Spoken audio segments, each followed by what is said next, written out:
Thank you all so very much for joining us here for the El Paso History Radio Show, airing in this pre-recorded episode on News Radio 690 KTSM. I'm your host, Andrew J. Polk. Thank you for tuning in however you may be doing so, be it on air, online, live streaming through the free and reliable iHeartRadio app, or joining us over on the various social media channels we're up on these days, Facebook.com/El Paso History Radio Show, other Facebook pages such as El Paso History, El Paso History TV, El Paso History Matters. The YouTube channel certainly is El Paso History TV, but also under similar Twitter and Twitch pages, those primarily under Andrew J. Polk. So today is Saturday, June 17th, and today we are talking about a lot of different aspects, but connected history, all kind of going through the New Mexico Museum of Space History, including the International Space Hall of Fame and their focus, and a lot of interest that's coming up with the outcome of a new movie, Oppenheimer, that very much features some of our regional history, particularly that of the Trinity Site and development all around it with the detonation of the first nuclear device in history. So we got a lot of ways that you can, of course, join us. We appreciate the people who chime in, let us know where they're tuning in from each Saturday over on our live streams, particularly on the social media channels.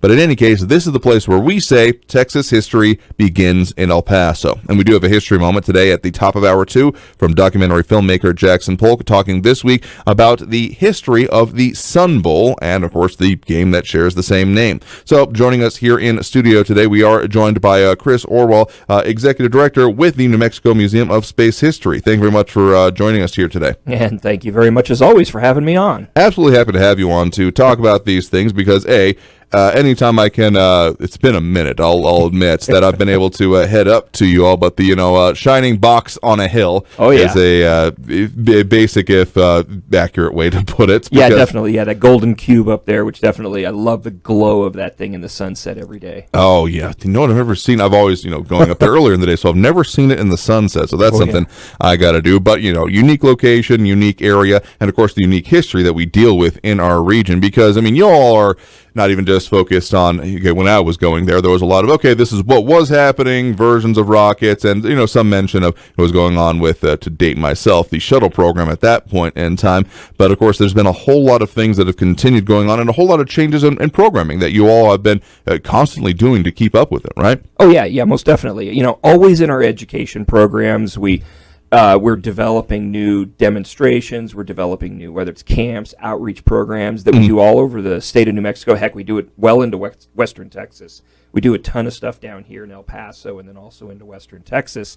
So that's a lot of fun with everybody. So, that's where we get most of the more current stuff. But even in our displays nowadays, we definitely try to cover more than just the entire width and breadth of the history of space exploration. So now we spend a lot more time talking about what's happening now as well. Right, because we are in it's always one of those, will these be historic times? It's it's always, until we get I don't know. It was weird for me being in high school that September 11th was just beginning to enter into our high school history books by the time I got there to even further date myself. But it takes a little while for these things to start getting basically digested by both popular culture and then by arguably the history community. But y'all do a lot of work to kind of keep up with it, and kind of almost as practically as soon as the mission has happened, you're kind of all putting out feelers to be like, so you need all those spacesuits still, that kind of thing? Oh, yeah, we're definitely working with the various companies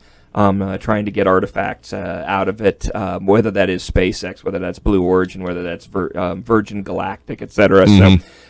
So trying to get that stuff out of them, especially with so much of it being proprietary information, etc., and still being used sometimes. Well, it's all being used right now. So it gets a little crazy for that. So, but we have a lot of fun with that. Sometimes you have to go down the replica route, which we have done as well. We've done that with a couple of the spacesuits. With the newer stuff. So, it really depends on what the program is, whether it's NASA, whether it's commercial, et cetera. But, we've actually got a great collection. One of the neatest things that we're about to add to the collection is a little bit more historical, but it's one of the lunar test articles. So, essentially a full-on lunar module that was built for the Apollo program that was used for testing at White Sands Test Facility. That's coming to us in August. We don't even have a building big enough to display it on the campus yet.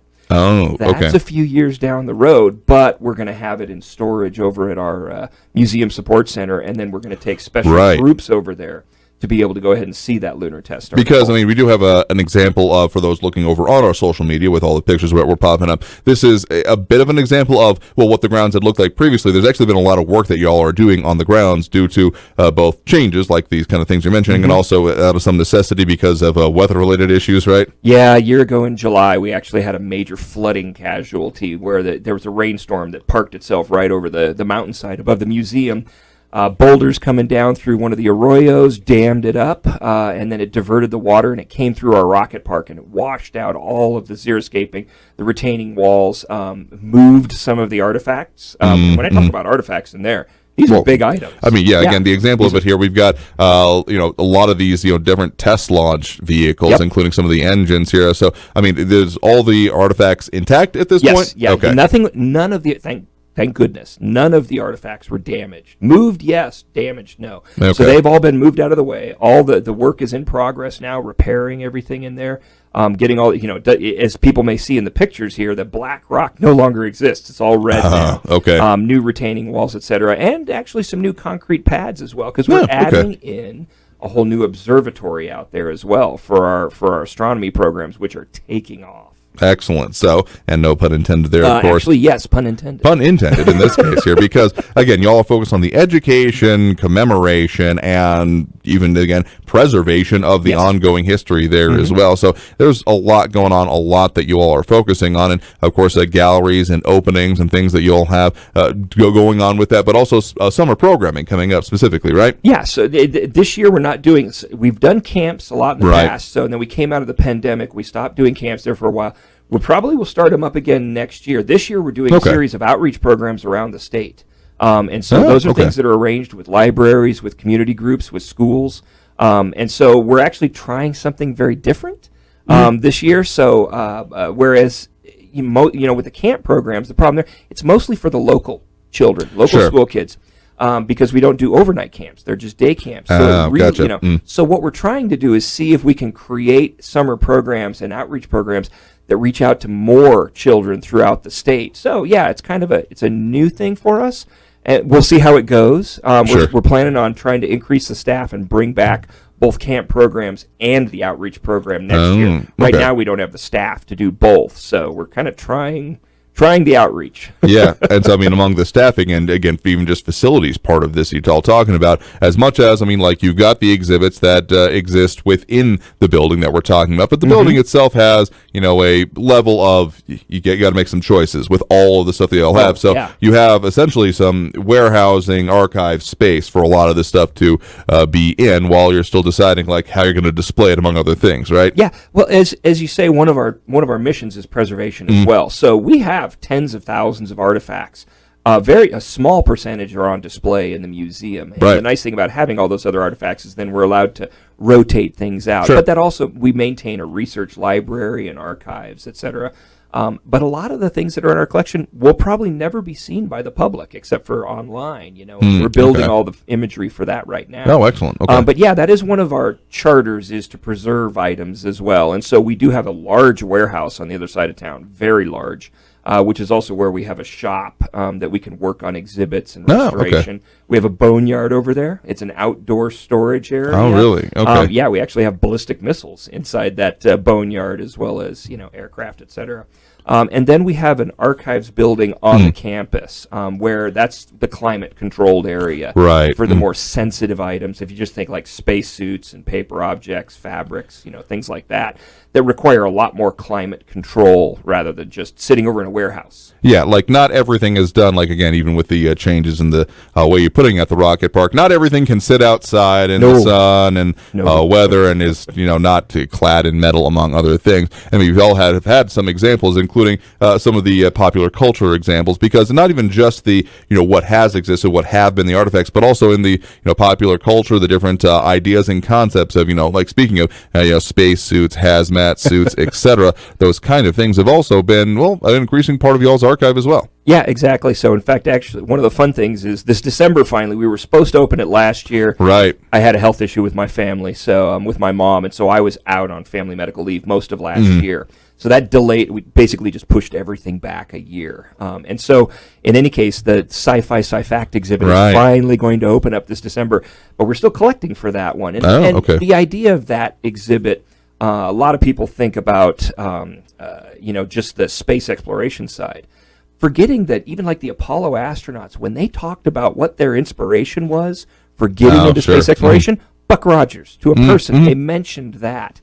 So that led us into, after we'd done an exhibit on Gene Roddenberry, and we had the very popular Star Trek portions of that one, people wanted us to keep that in, so we came up with the idea of science fiction and science fact, and how they're always influencing each other. So what does that allow you to do? It allows you to bring in a ton of stuff from the sci-fi world, which people make a connection to. You know, they can see that. They remember.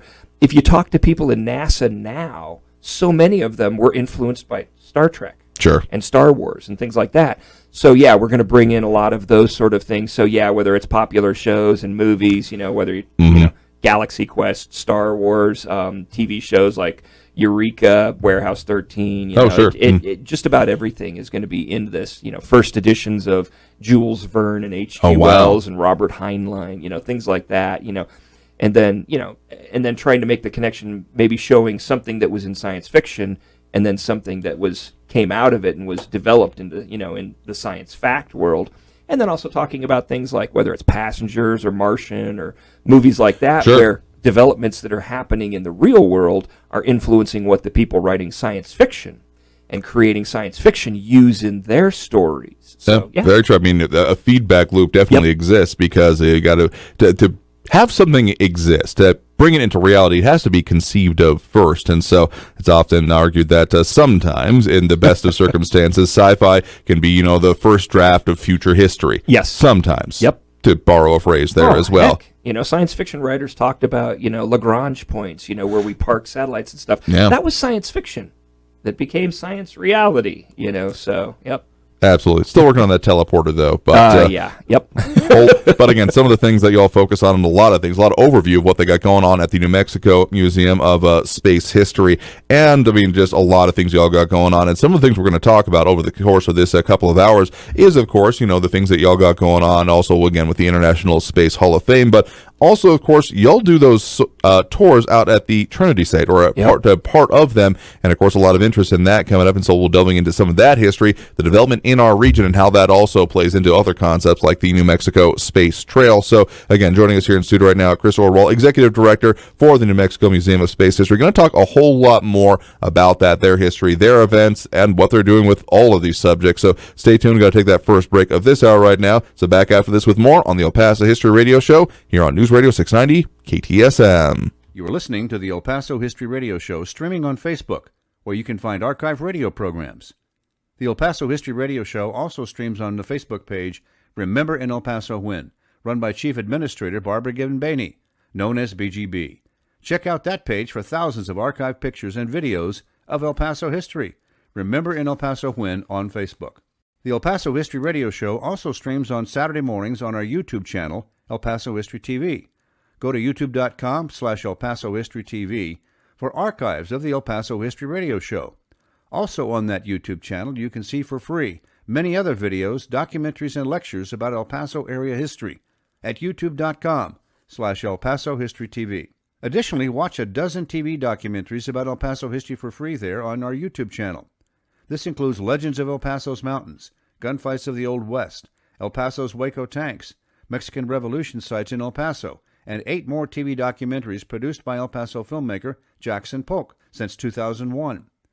And at youtube.com/El Paso History TV, you can watch for free 20 short videos we produced that were broadcast on ABC 7 KVIA TV newscasts. This series is called El Paso History TV and features Spanish missions and churches on El Paso's Mission Trail, plus the Guadalupe Mission in Juarez, Mexico.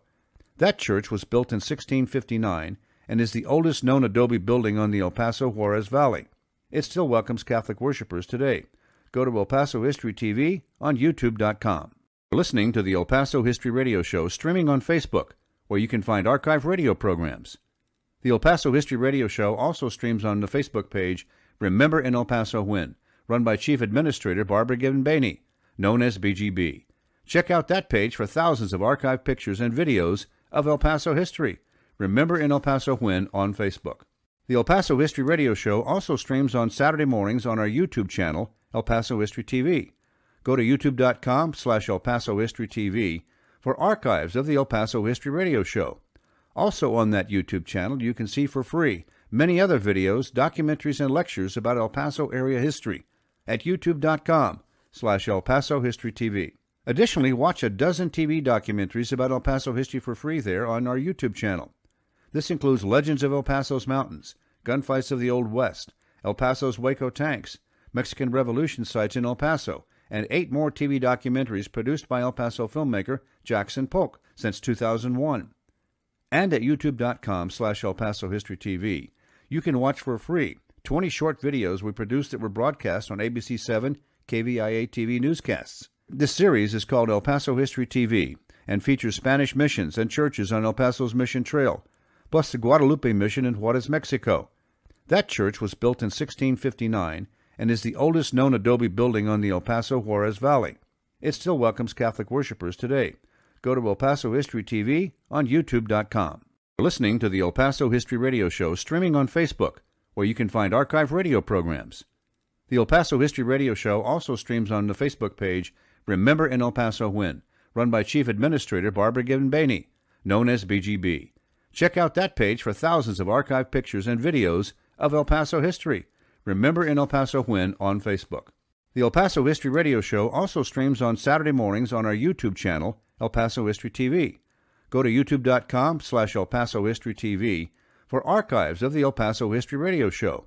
Also on that YouTube channel, you can see for free many other videos, documentaries, and lectures about El Paso area history at youtube.com/El Paso History TV. Additionally, watch a dozen TV documentaries about El Paso history for free there on our YouTube channel. This includes Legends of El Paso's Mountains, Gunfights of the Old West, El Paso's Waco Tanks, Mexican Revolution sites in El Paso, and 8 more TV documentaries produced by El Paso filmmaker Jackson Polk since 2001. And at youtube.com/El Paso History TV, you can watch for free 20 short videos we produced that were broadcast on ABC 7 KVIA TV newscasts. This series is called El Paso History TV and features Spanish missions and churches on El Paso's Mission Trail, plus the Guadalupe Mission in Juarez, Mexico.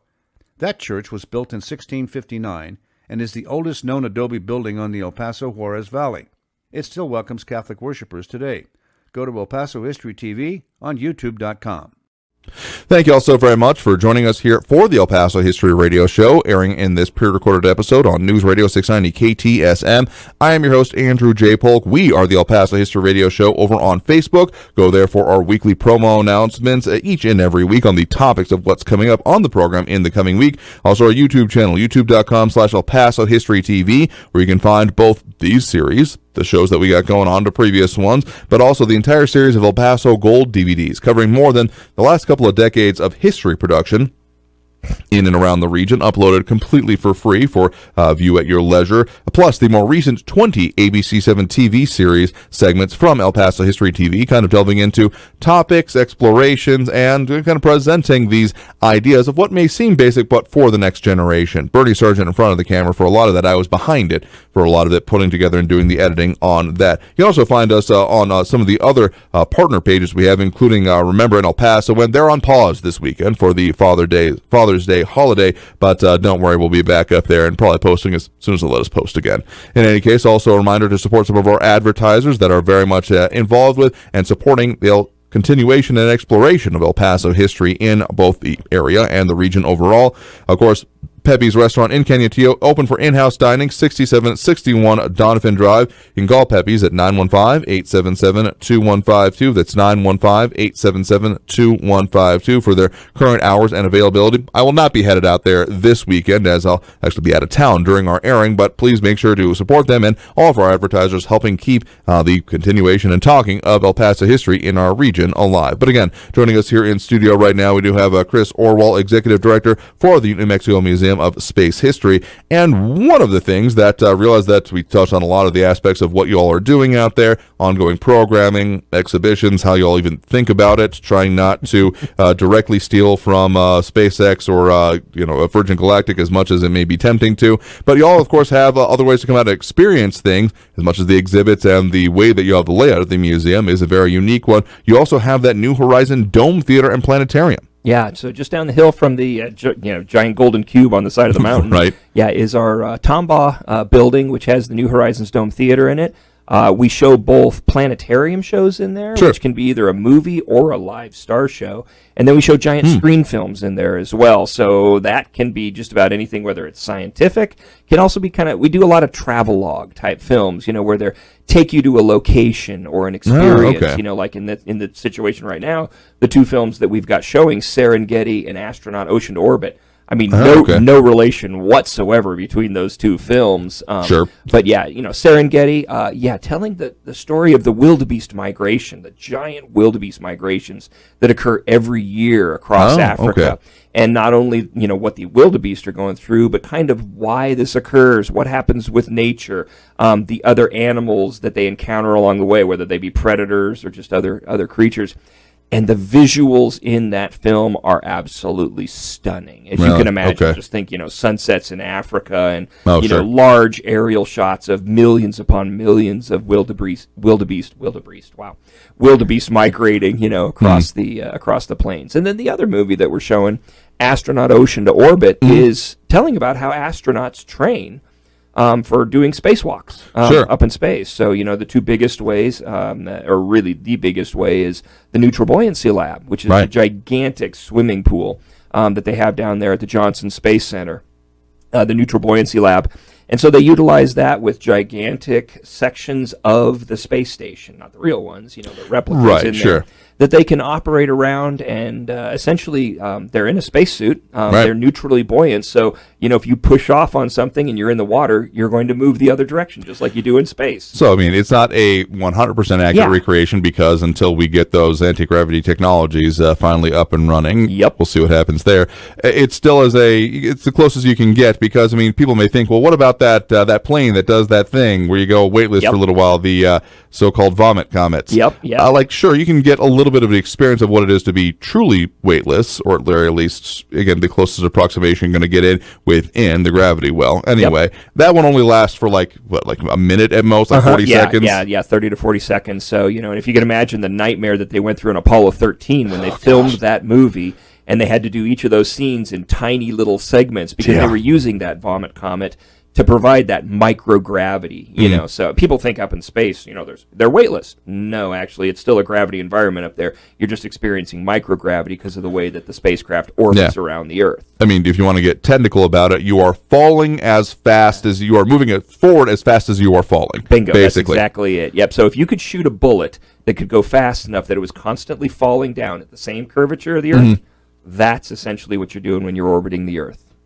Yeah, which is one of the reasons that was sci-fi. You go back to Jules Verne's and them talking about, the very old sci-fi, even though it seems old-timey at this point because it was black and white, Journey to the Moon and things like that, of them just using ballistics, of just, all right, let's just go as fast as we can, and if you find that sweet spot, you won't escape the, orbit, you won't escape the gravity well, and you'll be in just perfect harmony with it, which is another one of those reasons that the increasing study of basically orbital dynamics and the amount of stuff that's up there already is kind of one of those frontiers that, particularly once we get into, as we're also talking about, the space race that is going on regionally, that's like microsatellites are a feature, but the more stuff we get up there, there's some interesting possibilities. Yeah, crowded skies is a big issue, and that's why, the Space Force and, the scientists, the government, tracking all those objects that are in space. It's a big deal for the space station nowadays and spacecraft that are up there because, an interaction between two objects flying at 17,500 miles, per hour, both of them going that speed, potentially colliding at 35,000 miles an hour. Even a little tiny piece of dust does damage, let alone something slightly bigger, which can completely destroy a satellite or spacecraft, and we've seen that happen. They have to move the ISS with some regularity nowadays to avoid some of the objects that are in space, and it's getting more crowded every single week. Because, like you mentioned there, it's tempting to think of, we can even see sometimes when the conditions are right in our region, the for lack of a better term, space caravans that like SpaceX is putting up, the trains of it. So at least one of the launches, I'll have to see if I can pull up the picture here in a minute that I caught from a parking lot that I was in, of them doing one of the launches where, all of the, maneuvering thrusters and the separations were then beautifully on display. Our night sky, but because it was high enough, it was still catching the sunlight, that kind of a thing. So and then you think about it, that sometimes all that stuff even being ejected, some of that is, just, general material, just, the off gases, what have you, but any of the little particulates. So it's tempting to sometimes think of, oh man, we've launched that many things. Like, sure, there's definitely a lot of objects that have been launched whole up there, but any that have broken apart, the micro debris, the material, like a screw or a bit or a piece of a panel, anything like that is then its own object and its own very dangerous thing. Because on terrestrial, it's tempting to think of, speed means how much something is moving towards me or away from it, but once you get up there, it all becomes relative. So something that can seem like it's standing still from one perspective can be moving, like you said, thousands of miles an hour to the perspective of a different object up there. Yeah, and it's amazing. You have to worry about things like, just think about an astronaut going on a spacewalk, an EVA. If a small particle, that really they don't think too much about, but if it hits, like, just say one of the handholds and puts a ding in the handhold, and then they grab a hold of that with their glove and tear their glove, that's a bad day. That's a very bad day for an astronaut, So, and you don't think like a hole in the spacecraft can be the only problem. It can be a whole myriad of issues. So damaging to satellite panels, or just a tube, that happened on one of the Russian spacecraft recently. So one of the Soyuz spacecraft had a refrigerant leak that was caused by a micrometeorite that hit the spacecraft and blew out that hose. So, that's a lot of it. So to get back to what y'all have, of course, the film and the museum Astronaut from Ocean to Orbit. This is some of the stuff that has to be dealt with and featured in there. So those are some of the other ways people can come out and experience what you all got at the facility. Yeah, and that giant screen dome is just so much fun to see a movie. It's not 3D, but you get that feeling because it surrounds your entire vision. So that's the nice thing with the giant screen films. And then obviously when you're doing a night sky show where you're showing what the sky looks like now, and also some of the deeper space, you might be like exploring the moons of Jupiter, et cetera. But people love seeing what's in the night sky, what are the stories behind the constellations and things like that. And so we do a number of, we do 5 live star shows every day as well now too. We've gone to a complete, everything now is 30-minute shows. It works extremely well, and the public has really liked it because there's more showings available for them for these different types of programs, whether it's the films or the shows. Excellent. So again, that's Chris Orwoll, Executive Director for the New Mexico Museum of Space History, talking about their programming, ongoing events, etc. Got to take that next break right now. So coming out of this break, talk a little bit more about, again, the marking and preservation they're doing and the ongoing events, the space race in our area. So stay tuned for more on the El Paso History Radio Show after this break here on News Radio 690 KTSM. You are listening to the El Paso History Radio Show, streaming on Facebook, where you can find archive radio programs.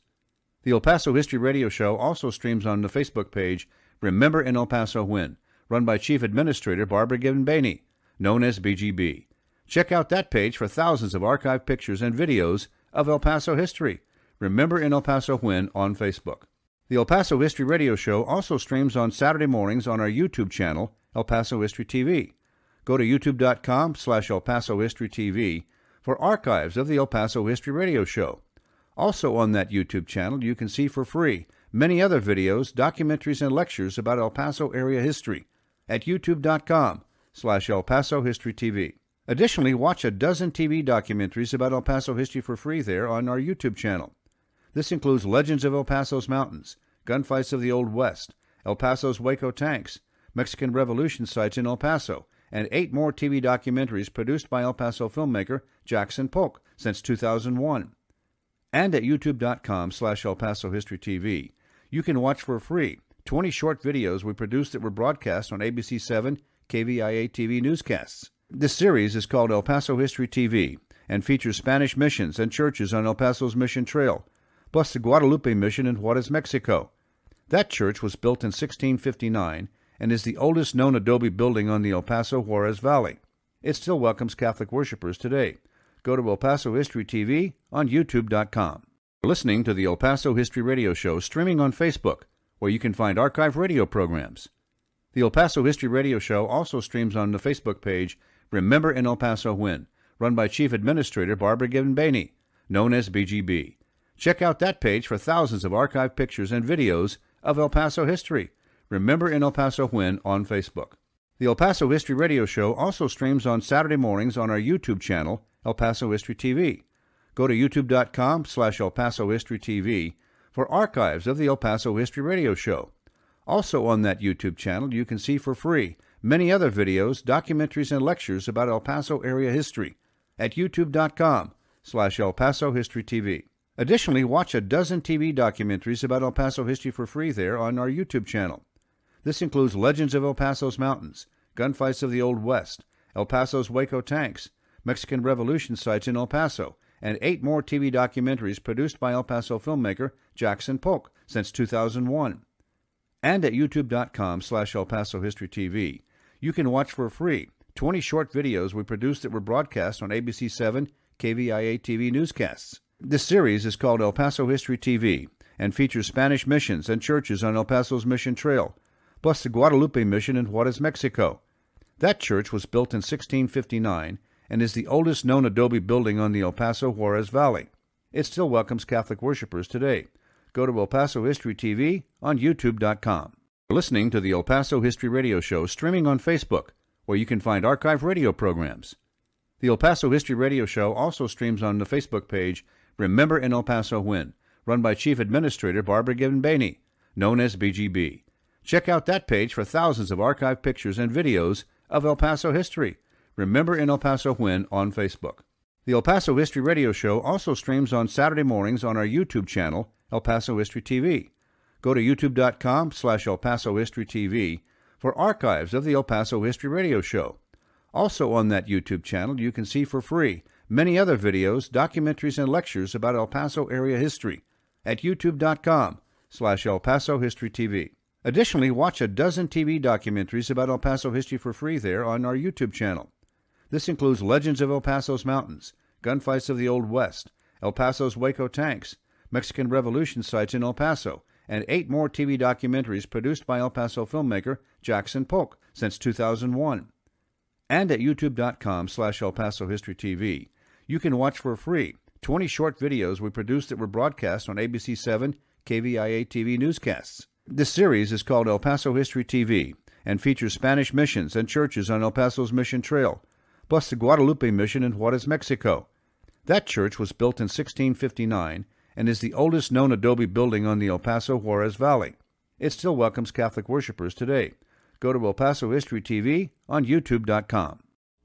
Thank you all so very much for joining us here for the El Paso History Radio Show, airing in this pre-recorded episode on News Radio 690 KTSM. I am your host, Andrew J. Polk. Thank you for tuning in, however you may be doing so, be it on air, online, live streaming through the free and reliable iHeartRadio app, or joining us over on the various social media pages we're up on these days: Facebook, YouTube, Twitter, and Twitch, either under El Paso History, El Paso History Radio Show, El Paso History TV, or Andrew J. Polk, depending on where you're looking at there. Of course, we want to mention some of our other great partners in talking about and promoting different aspects of El Paso's history, including the great group over at Celebration of Our Mountains, primarily active over on their Facebook now, facebook.com/CELEBMTNS. Just search Celebration of Our Mountains and you'll find it up a little bit easier there. That's a throwback to their abbreviated URL that they've had, but you can also find them online, Celebration of Our Mountains. Similarly, always posting about different and interesting things, and also hosting tours. And if you really want to get involved with them, they're bringing back kind of both branching out and returning to their roots by bringing back the last Thursdays of each month meetings out at Arduino Desert Crossing at 7 p.m. So that coming up this month, the last Thursday being the 29th. So they meet at 7 p.m. Arduino's Desert Crossing to talk about the tours, upcoming events, and about the things that they got going on with them. So if you want to get in touch with them in the meantime, again, they do have the Facebook page, but then also their returning president, Philip Goodell. That's Philip philipgoodell43 at gmail.com. So PHILIPGOODELL 43 at gmail.com, the way to find them. Of course, got to mention one of our other great sponsors and promoters of El Paso history on this program, Economy Wholesale Grocers, with 2 locations in El Paso, 1500 East Paisano and 411 North Zaragoza. Economy Wholesale Grocers, cash and carry, proud supporters of the El Paso History Radio Show. But again, joining us here in studio right now, we do have Chris Orwoll, Executive Director for the New Mexico Museum of Space History, talking a lot about the programming, ongoing events, and the,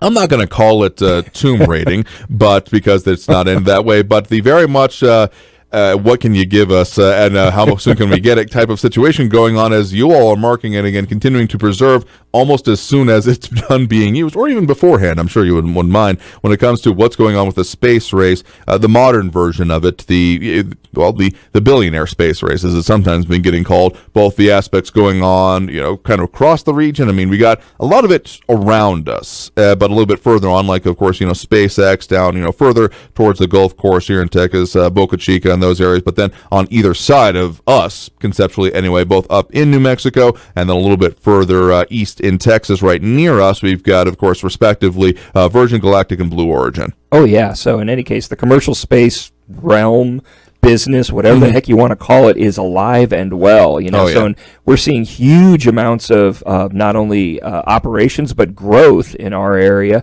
And actually all over the United States, and that's true. All over the world. So I was just down in Florida a bunch this past winter, and the amount of construction going on down there is just mind-boggling.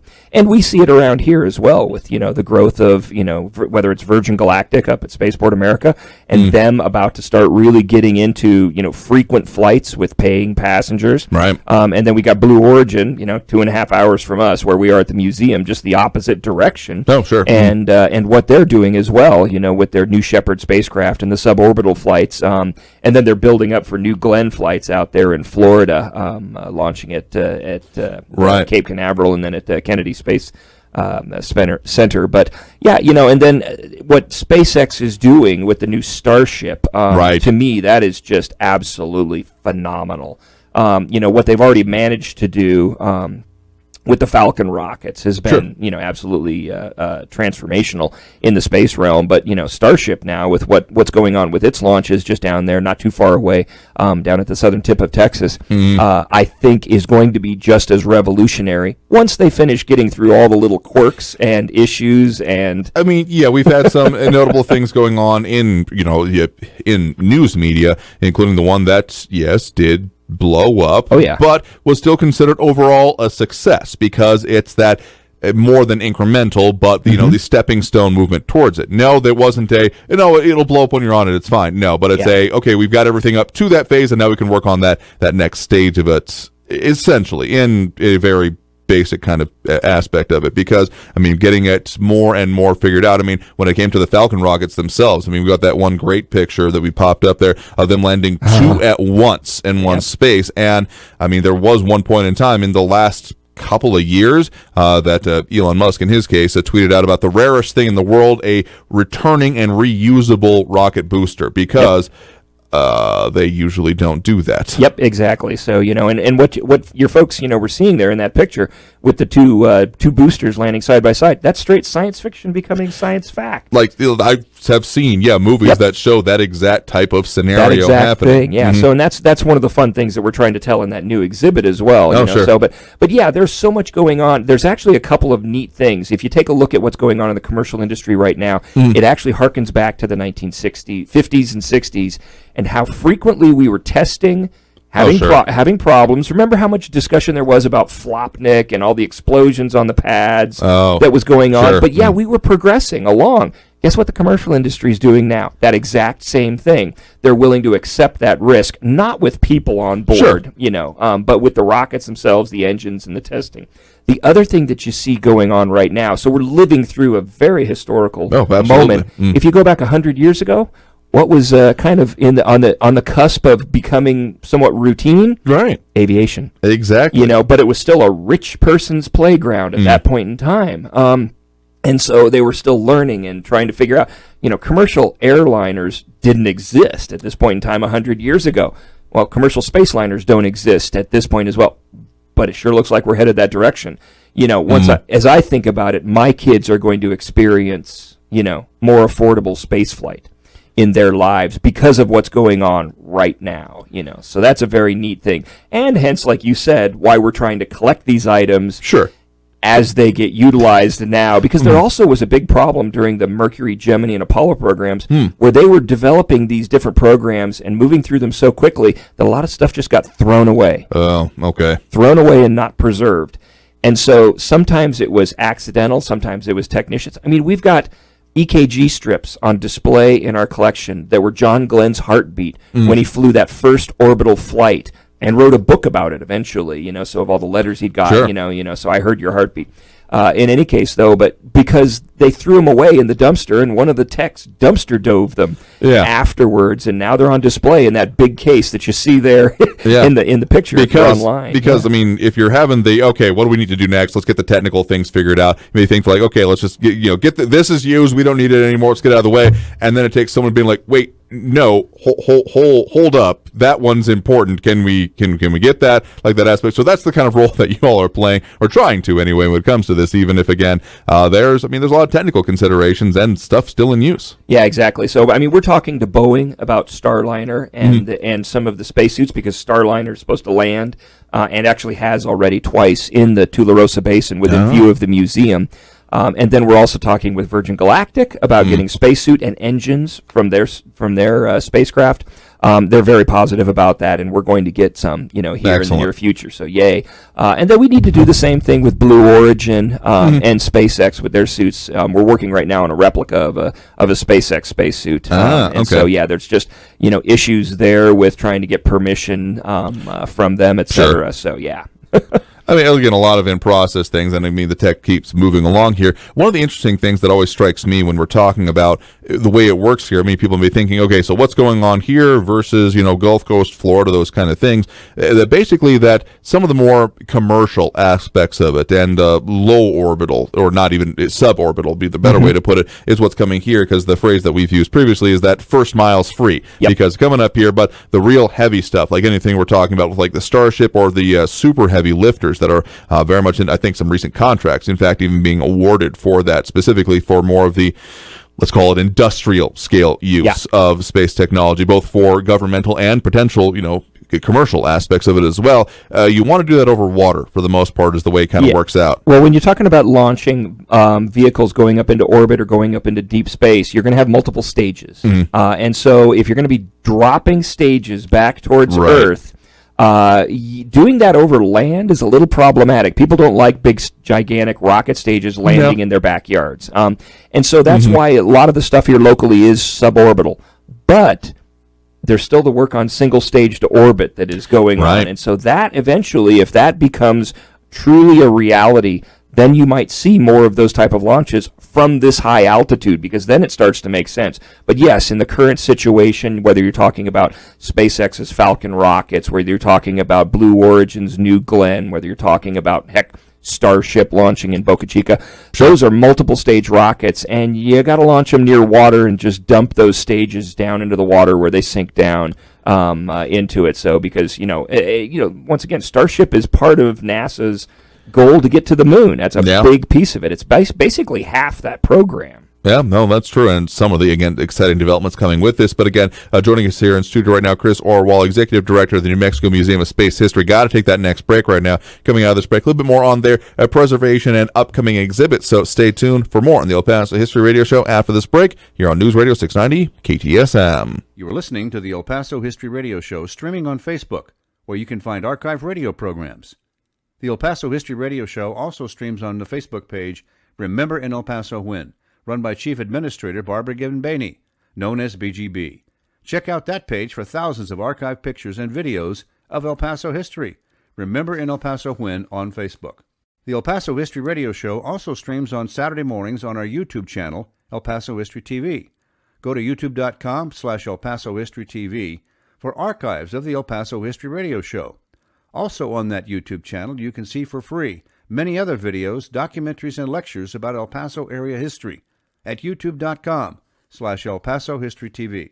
Additionally, watch a dozen TV documentaries about El Paso history for free there on our YouTube channel. This includes Legends of El Paso's Mountains, Gunfights of the Old West, El Paso's Waco Tanks, Mexican Revolution sites in El Paso, and 8 more TV documentaries produced by El Paso filmmaker Jackson Polk since 2001. And at youtube.com/El Paso History TV, you can watch for free 20 short videos we produced that were broadcast on ABC 7 KVIA TV newscasts. This series is called El Paso History TV and features Spanish missions and churches on El Paso's Mission Trail, plus the Guadalupe Mission in Juarez, Mexico. That church was built in 1659 and is the oldest known adobe building on the El Paso Juarez Valley. It still welcomes Catholic worshipers today. Go to El Paso History TV on youtube.com. You're listening to the El Paso History Radio Show streaming on Facebook, where you can find archive radio programs. The El Paso History Radio Show also streams on the Facebook page Remember in El Paso When, run by Chief Administrator Barbara Gibbon-Bainey, known as BGB. Check out that page for thousands of archived pictures and videos of El Paso history. Remember in El Paso When on Facebook. The El Paso History Radio Show also streams on Saturday mornings on our YouTube channel, El Paso History TV. Go to youtube.com/El Paso History TV for archives of the El Paso History Radio Show. Also on that YouTube channel, you can see for free many other videos, documentaries, and lectures about El Paso area history at youtube.com/El Paso History TV. Additionally, watch a dozen TV documentaries about El Paso history for free there on our YouTube channel. This includes Legends of El Paso's Mountains, Gunfights of the Old West, El Paso's Waco Tanks, Mexican Revolution sites in El Paso, and 8 more TV documentaries produced by El Paso filmmaker Jackson Polk since 2001. And at youtube.com/El Paso History TV, you can watch for free 20 short videos we produced that were broadcast on ABC 7 KVIA TV newscasts. This series is called El Paso History TV and features Spanish missions and churches on El Paso's Mission Trail, plus the Guadalupe Mission in Juarez, Mexico. That church was built in 1659 and is the oldest known adobe building on the El Paso Juarez Valley. It still welcomes Catholic worshipers today. Go to El Paso History TV on youtube.com. You're listening to the El Paso History Radio Show streaming on Facebook, where you can find archive radio programs. The El Paso History Radio Show also streams on the Facebook page Remember in El Paso When, run by Chief Administrator Barbara Gibbon-Bainey, known as BGB.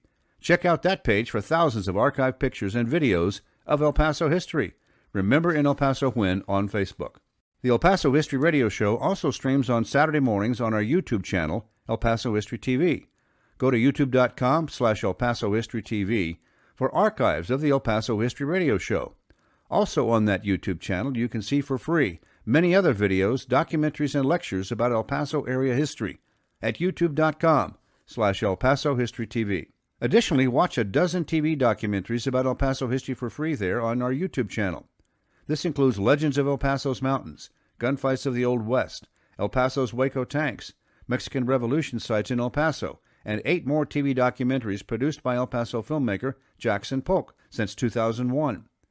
And at youtube.com/El Paso History TV, you can watch for free 20 short videos we produced that were broadcast on ABC 7 KVIA TV newscasts. This series is called El Paso History TV and features Spanish missions and churches on El Paso's Mission Trail, plus the Guadalupe Mission in Juarez, Mexico. That church was built in 1659 and is the oldest known adobe building on the El Paso Juarez Valley. It still welcomes Catholic worshipers today.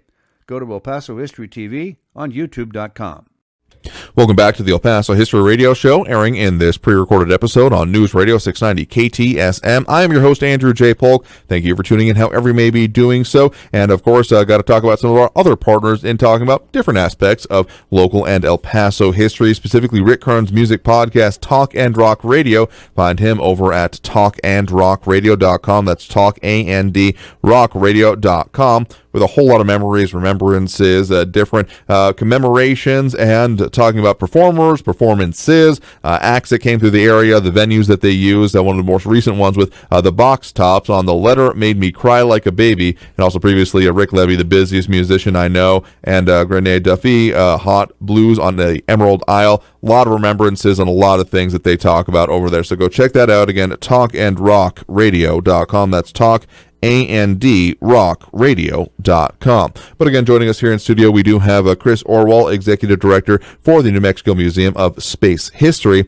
And of course, with a lot of the stuff we're talking about with the, exhibits and promotions, you got all of events that are coming up. So we had mentioned one of the exhibits that has been, it got a little bit delayed, but is now going to be coming online, the Sci-Fi and Sci-Fact, all of the things that go into this. And people have been able to see versions of this going on for a little while, maybe not even totally just in the museum, but you've been out in the community showing this off previously, right? Yeah, definitely. So we've been out in the city of Alamogordo. We've been down here in El Paso at one of the Comic-Cons, and then we've had items up, and still do right now, up inside the museum, where we've got some of these spacesuits, whether it's Joyce's suit from Stranger Things, whether it's Mal's suit from the movie Serenity and the TV show Firefly, or one of the actual suits that you wore. Yeah, that's a that's a sad picture. That's all I'm saying. In any case, but showing the exhibits and the ones that are from fiction, like you're talking about. Yeah, here. exactly. Yeah. So we've got from the Big Bang Theory episode where they sent Howard Wolowitz up to space. We've got one of the suits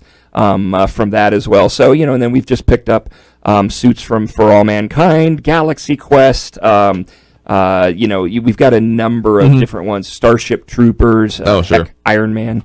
We've got a bunch of stuff. We don't have one of his suits, but we have a costume from the film. But in any case, just trying to kind of show the width and breadth of science fiction, and we're still collecting a lot of that material. But yeah, so that exhibit is going to open up in December.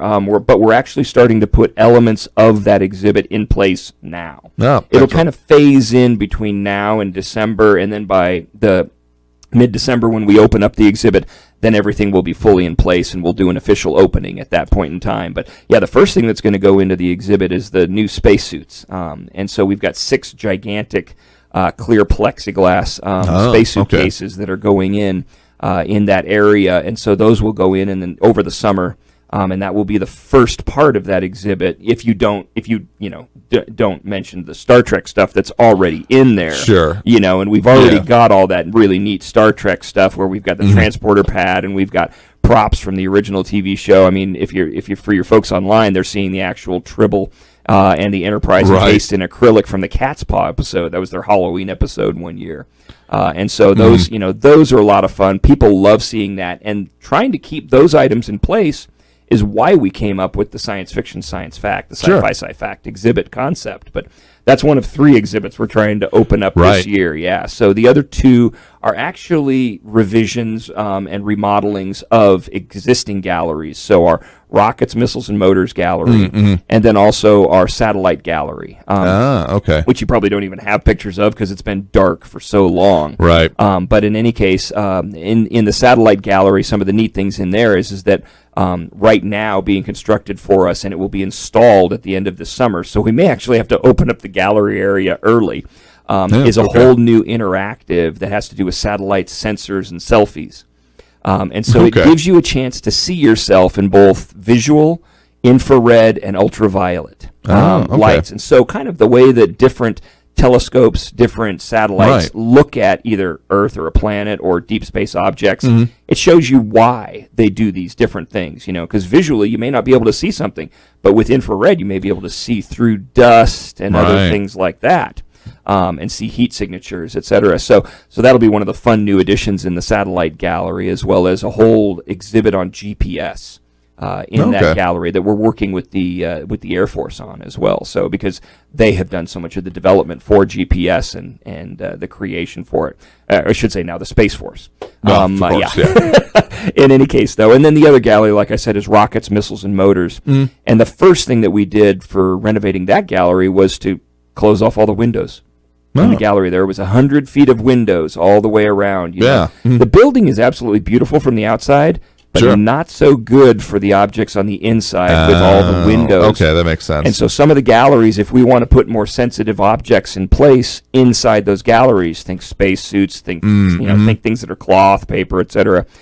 We have to close off those windows. And so, from the outside it looks the same, but from the inside of the gallery, all of a sudden now you have closed off the windows. You now have light control, so you can highlight objects a lot better. It changes the dramatic look of the gallery as well. You don't get as much, like in one of the images there, you can definitely see the light on the outside, which is beautiful view. Yeah. We still have the overlook up on the 5th floor of the museum.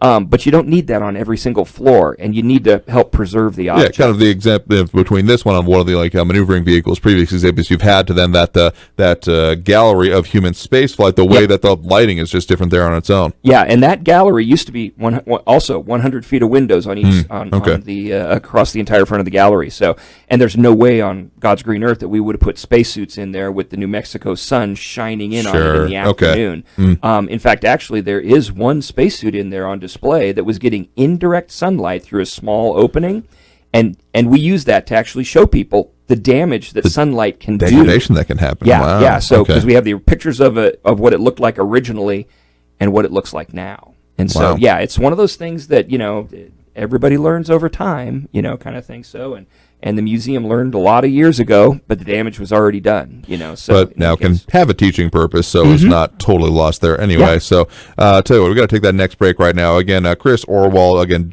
Executive Director for the New Mexico Museum of Space History, joining us here in studio right now. We got a lot more they're going to be talking about, particularly getting into the second hour of the program, because, of course, a lot of interest coming to this area, to this region in a slightly different way with the upcoming Oppenheimer movie. And that is something that you all focus on as well, and certainly have tours and other features on. So we're going to talk more about that, but got to take that break to make for the top of the hour news. So stay tuned for more on the El Paso History Radio Show after this, that top of the hour break, and then, of course, our history moment coming at the start of hour 2 out here on the what we're talking with, continuing on with the New Mexico Museum of Space History, again here on the El Paso History Radio Show on News Radio 690 KTSM. You are listening to the El Paso History Radio Show, streaming on Facebook, where you can find archive radio programs. The El Paso History Radio Show also streams on the Facebook page Remember in El Paso When, run by Chief Administrator Barbara Gibbon-Baney, known as BGB. Check out that page for thousands of archive pictures and videos of El Paso history. Remember in El Paso When on Facebook. The El Paso History Radio Show also streams on Saturday mornings on our YouTube channel, El Paso History TV. Go to youtube.com/El Paso History TV for archives of the El Paso History Radio Show. Also on that YouTube channel, you can see for free many other videos, documentaries, and lectures about El Paso area history at youtube.com/El Paso History TV. Additionally, watch a dozen TV documentaries about El Paso history for free there on our YouTube channel. This includes Legends of El Paso's Mountains, Gunfights of the Old West, El Paso's Waco Tanks, Mexican Revolution sites in El Paso, and 8 more TV documentaries produced by El Paso filmmaker Jackson Polk since 2001. And at youtube.com/El Paso History TV, you can watch for free 20 short videos we produced that were broadcast on ABC 7 KVIA TV newscasts. This series is called El Paso History TV and features Spanish missions and churches on El Paso's Mission Trail, plus the Guadalupe Mission in Juarez, Mexico. That church was built in 1659 and is the oldest known adobe building on the El Paso Juarez Valley. It still welcomes Catholic worshipers today. Go to El Paso History TV on youtube.com. You're listening to the El Paso History Radio Show, streaming on Facebook, where you can find archive radio programs. The El Paso History Radio Show also streams on the Facebook page Remember in El Paso When, run by Chief Administrator Barbara Gibbon-Baney, known as BGB. Check out that page for thousands of archive pictures and videos of El Paso history. Remember in El Paso When on Facebook. The El Paso History Radio Show also streams on Saturday mornings on our YouTube channel, El Paso History TV. Go to youtube.com/El Paso History TV for archives of the El Paso History Radio Show.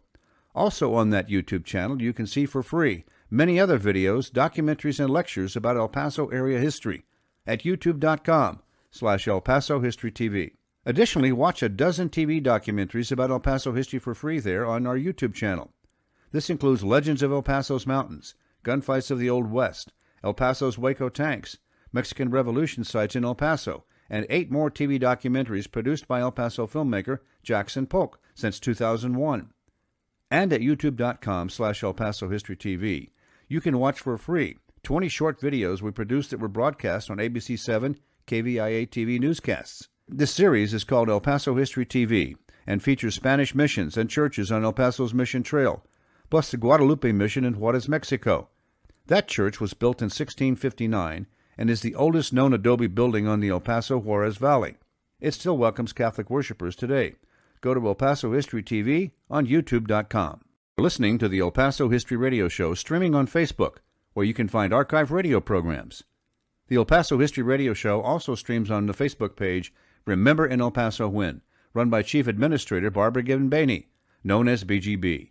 Check out that page for thousands of archived pictures and videos of El Paso history. Remember in El Paso When on Facebook.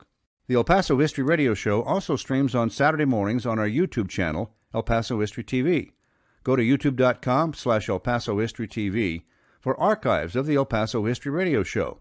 Also on that YouTube channel, you can see for free many other videos, documentaries, and lectures about El Paso area history at youtube.com/El Paso History TV.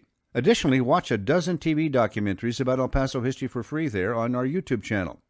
This includes Legends of El Paso's Mountains, Gunfights of the Old West, El Paso's Waco Tanks, Mexican Revolution sites in El Paso, and 8 more TV documentaries produced by El Paso filmmaker Jackson Polk since 2001.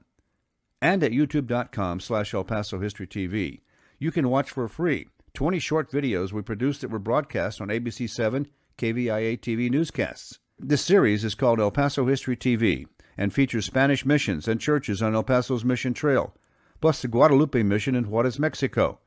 That church was built in 1659 and is the oldest known adobe building on the El Paso Juarez Valley. It still welcomes Catholic worshipers today. Go to El Paso History TV on youtube.com.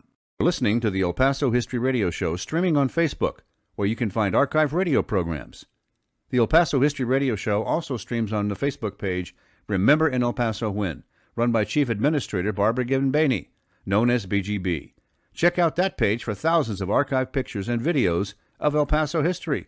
Remember in El Paso When on Facebook. The El Paso History Radio Show also streams on Saturday mornings on our YouTube channel, El Paso History TV. Go to youtube.com/El Paso History TV for archives of the El Paso History Radio Show. Also on that YouTube channel, you can see for free many other videos, documentaries, and lectures about El Paso area history at youtube.com/El Paso History TV. Additionally, watch a dozen TV documentaries about El Paso history for free there on our YouTube channel. This includes Legends of El Paso's Mountains, Gunfights of the Old West, El Paso's Waco Tanks, Mexican Revolution sites in El Paso, and 8 more TV documentaries produced by El Paso filmmaker Jackson Polk since 2001.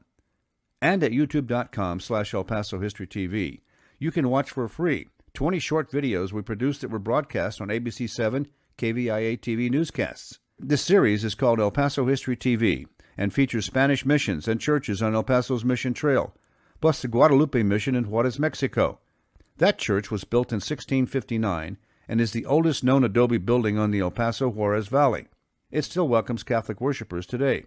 Go to El Paso History TV on youtube.com. You're listening to the El Paso History Radio Show streaming on Facebook, where you can find archive radio programs. The El Paso History Radio Show also streams on the Facebook page Remember in El Paso When, run by Chief Administrator Barbara Gibbon-Bainey, known as BGB. Check out that page for thousands of archived pictures and videos of El Paso history. Remember in El Paso When on Facebook. The El Paso History Radio Show also streams on Saturday mornings on our YouTube channel, El Paso History TV. Go to youtube.com/El Paso History TV for archives of the El Paso History Radio Show. Also on that YouTube channel, you can see for free many other videos, documentaries, and lectures about El Paso area history at youtube.com/El Paso History TV. Additionally, watch a dozen TV documentaries about El Paso history for free there on our YouTube channel. This includes Legends of El Paso's Mountains, Gunfights of the Old West, El Paso's Waco Tanks, Mexican Revolution sites in El Paso, and 8 more TV documentaries produced by El Paso filmmaker Jackson Polk since 2001. And at youtube.com/El Paso History TV, you can watch for free 20 short videos we produced that were broadcast on ABC 7 KVIA TV newscasts. This series is called El Paso History TV and features Spanish missions and churches on El Paso's Mission Trail, plus the Guadalupe Mission in Juarez, Mexico. That church was built in 1659 and is the oldest known adobe building on the El Paso Juarez Valley. It still welcomes Catholic worshipers today. Go to El Paso History TV on youtube.com. You're listening to the El Paso History Radio Show streaming on Facebook, where you can find archive radio programs. The El Paso History Radio Show also streams on the Facebook page Remember in El Paso When, run by Chief Administrator Barbara Gibbon-Bainey, known as BGB. Check out that page for thousands of archived pictures and videos of El Paso history.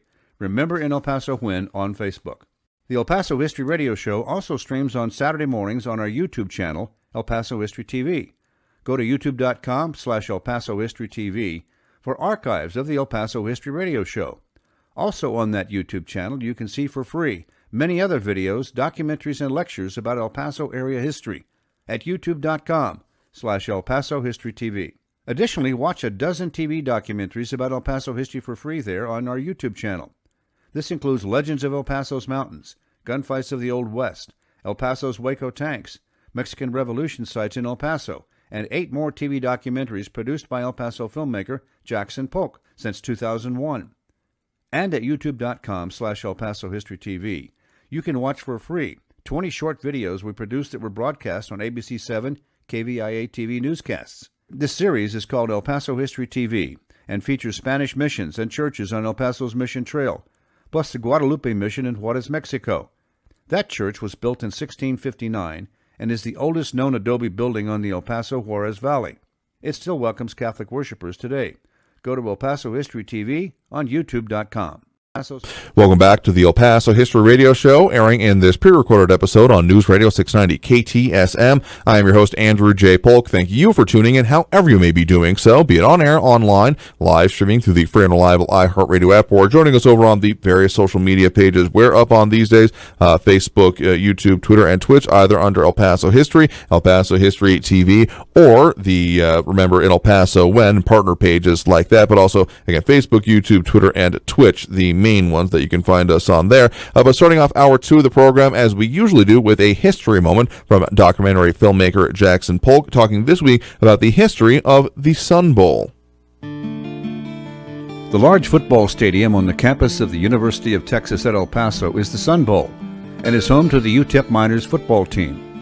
The Sun Bowl name was first used for the annual bowl game now played in the stadium, and the first game was on January 1st, 1935, as a fundraising event for a local service club, and has evolved into one of El Paso's top national attractions.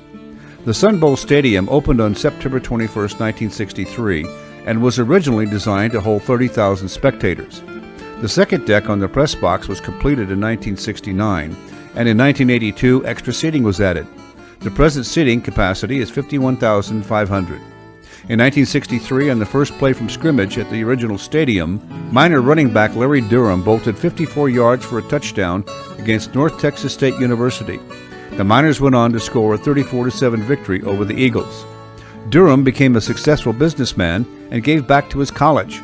The 65,000 square foot Larry K. Durham Sports Center opened in August of 2002 and forms the north end of the Sun Bowl Stadium.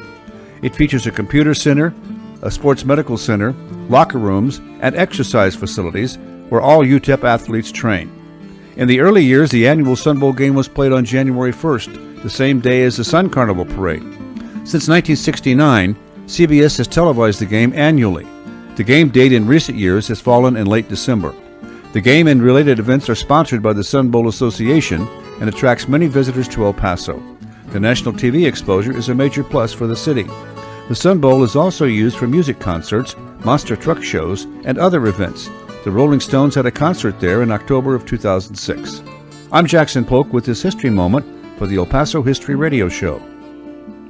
Also taking this moment to mention some of our other great partners in El Paso history work, including specifically Barbara Given Bainey, operator of the great Facebook group Remember in El Paso Web. You can go there for archive pictures galore. More than 34,000 members as of last check, just hitting that 34,000 mark there. But please remember, the administrators have worked hard in researching photos with our history attached, so if using, sharing, talking about their photos, they do ask that credit be given to their site. They are on pause this weekend, so we won't be posting up this episode there, but we'll as soon as they come back off that hiatus for the Father's Day holiday. But of course, they do have to give a lot of credit to the particularly Chief Admin, Owner, and Historian Barbara Given Bainey, affectionately known as BGB, along with admins Rick Duncan, Rick Nahara, Margaret D. Smith, Jim Gerber, and moderators Ben Vincent and Dan Graves. As it takes a lot of, it's no mean feat to keep such a large group on task and on track, and so they're always looking for a few more good hands and eyeballs on the situation. So if you want to reach out, become a part of them, or again, join them after they're off the pause for the Father's Day weekend. Remember in El Paso When, the Facebook group Remember in El Paso When. But again, joining us here here in studio right now. We still are sticking around with Chris Orwoll, Executive Director for the New Mexico Museum of Space History. Thanks for sticking around with us here for hour 2 of the program. Not a problem at all. Love being on. Absolutely happy to have you on to talk about these things, because as much as there's a lot of things going on in and around the museum, some revamping, some renovations, some repairs in some cases having to go on here, which is glad it can be repaired. Let me just put it that way. But of course, there's been a lot of other interests. I mean, popular culture, ongoing media, talking about, the trying to preserve, if not quite take it off the landing pad as soon as it landed, with some of the local and renewed space race things. There's been some hearkening back to previous events and major and monumentous things that happened right in our region. So it's been coming up for a minute now, but of course we have, within about a month of the time that we're recording this, it's the expected premiere of the Oppenheimer movie by Christopher Nolan, starring Cillian Murphy. And so this one, there's been a lot more kind of discussion coming up on it, it feels like, around the region, and I'm sure that y'all are getting some interest / feedback on the anticipation of this, it sounds like. Oh, yeah, most definitely. And we're anticipating even more interest in some of our programs, most specifically the tour, which I think we'll get into here in a second. Mm-hmm. But, yeah, we're very excited. And a lot of the entities, i.e. museums in New Mexico, are very excited about this movie coming out. Once again, it's a Christopher Nolan film. Sure. It's got an absolutely phenomenal cast. Mm-hmm. So we're expecting probably a lot of people are going to go and see this movie, and it will generate a lot of interest in the region, in the stories of the region, and what happened back during World War II, specifically with the creation and then the detonation of the first atomic bomb. Yeah. And so, not only us, but also the Nuclear Museum up in Albuquerque, Los Alamos itself, and some of those entities throughout the state that where locations were where these things went off. And Alamogordo's always had a direct association with the Trinity Site explosion, because when it came out in the news media, it was, Alamogordo was the closest quote-unquote city. Even though it really actually isn't the closest city, it's what got associated with it. And a lot of that had to do because the explosion actually occurred on White Sands, on the proving grounds. At that point in time, and the proving grounds were associated with Alamogordo. So we do help tell that story of what happened at Trinity. And, one of the biggest things that we do every, twice a year is the tour with the buses that we take up there. Interest is already increased on that one, and we expect it to explode after the movie comes out. Pun intended there as well, I'm sure there. Because, the Trinity Site itself, the marker that people may have seen in popular media and in other postings out there, it would otherwise be a rather nondescript location, if not for the significance around it and the monument that has been now out of there, built out of, among other things, some of the remnants of the detonation itself, right? Some of the rocks in the area, although actually there are pieces in there, but don't think that those big rocks are pieces from that. No. So that's the Trinitite there's still Trinitite out there on the site. Right. You can still dig down in the ground and find Trinitite, and for your listeners who may not understand what Trinitite is, when they exploded the atomic bomb, it was on a 100-foot tower, but as it exploded, it pulled up, as you can imagine, a lot of the dirt that was in the area, took it up into this extreme high temperature cloud that was up above it, and then eventually it rained back down, so it's melted rock, essentially. Yeah, that iconic mushroom cloud, that's just the thermodynamics at play there. What it is that, we're talking about the best way, the more poetic way I like it being referred to as, is a tiny piece of the sun touching down for a split second, because we're talking about, nuclear fission happening, similar type of processes. And so that releases, a whole lot of things. Radiation often gets talked about, but in the instant of it, it is a massive amount of light and heat. So what happens there, the mushroom cloud, the iconic nature of the mushrooming of it, is that heat going on. And that's why then you talked about it in like civil defense terms of fallout and things like that, because sure, the initial detonation will definitely damage or destroy things in the immediate vicinity and further on, depending on the kilotons or megatons we're talking about when it comes to the actual devices themselves. But then that heat, both the iconic films that show of the detonation of it and the further on test that happens and showing its impact on structures and things like that. Yeah. There's both the notable push, the initial well, the heat wave hitting and then the shock wave, but then there's the draw back in, because as it rises, you get this huge mass of air that is going up into the upper atmosphere at that point, and so it draws things back up with it. And that's where then, again, if we're talking about in civil defense terms, the fallout concerns, because all that stuff has to, what goes up must come down aspect of it. So, yeah, Trinitite itself is, not as black rock looking things. These are basically the desert rocks that are out near there, and including from the view from space. This is the area where the Trinity Site actually is. If you look very, very closely, you can still see some of the kind of where the red arrow is, for those looking with us online, the discoloration of the immediate area around where the detonation happened. But otherwise, there's a lot of, this is near some of the, historic lava flows and areas like that. So there's a lot of that black rot out there. Trinitite itself looks more like glass, so to speak. One side of it does. One side of it looks just like dirt rock, kind of thing. The other side has a melted green glass look to it. Yeah. So, and that's because of when it fell down, so the bottom side and the top side, that's what was going on, as it came back to Earth. They collected most of it at the time, and it's stored, it was stored out there. So, but there's a lot of it out there that's still even available for purchase if you want to, so at one of the Blanchard's Rock Shop, which is right up near the actual site of the Trinity explosion. So yeah, kind of a neat thing that's still available to the public even today.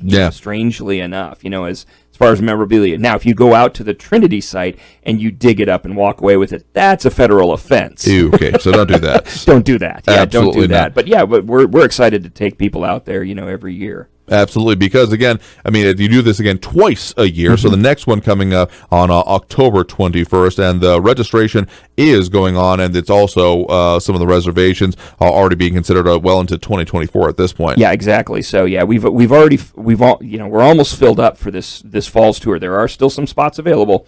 But as we're recording, anyway. Yeah, as we're recording, it's filling up very rapidly, and I have a feeling after the movie it will sell out very quickly. And we've already got booked a lot of seats on our buses in April. So we the way that it used to be always the first Saturday in April and the first Saturday in October. They've left it with the first Saturday in April. White Sands Missile Range has, but they've moved the one in the fall. People may be going October 21st. That's not the first Saturday. No, it's actually the third. They moved it away because the federal, the fiscal year starts in October, and they were running into problems with one of the events being on October 1st, and so they moved it to the third week. So hence the reason this year it's on October 21st. Okay, I guess it's a reason if a weird. So in any case, one. but yeah, we take 6 buses out there. We have tour guides on every bus. We have lunches that are catered in for it. We do tours inside the museum. We have film showings.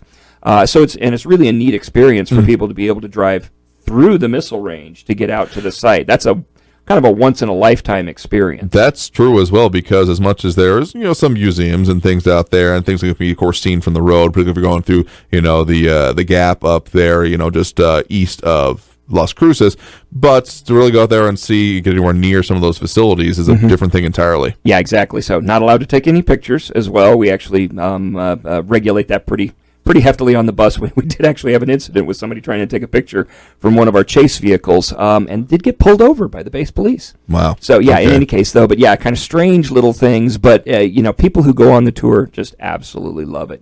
It's a comfortable way to do it. It's a chance to drive out there. Sure. You got a restroom on the bus. It's nice and comfortable. You got somebody telling you not just the story of the first explosion, the first atomic bomb, how they developed it, who was involved, the locations, etc., but also telling about the geology and the history of the area as well. So they get all of that, and it's kind of everybody that we've talked to, seems to really enjoy it. So, and that's why we fill up 6 buses every single time. And again, I'm probably going to be filling up pretty quickly on this one because, again, with that movie coming out, again, about a month from when we're recording now, that's I just going to ramp that up to 11. I have a full expectation.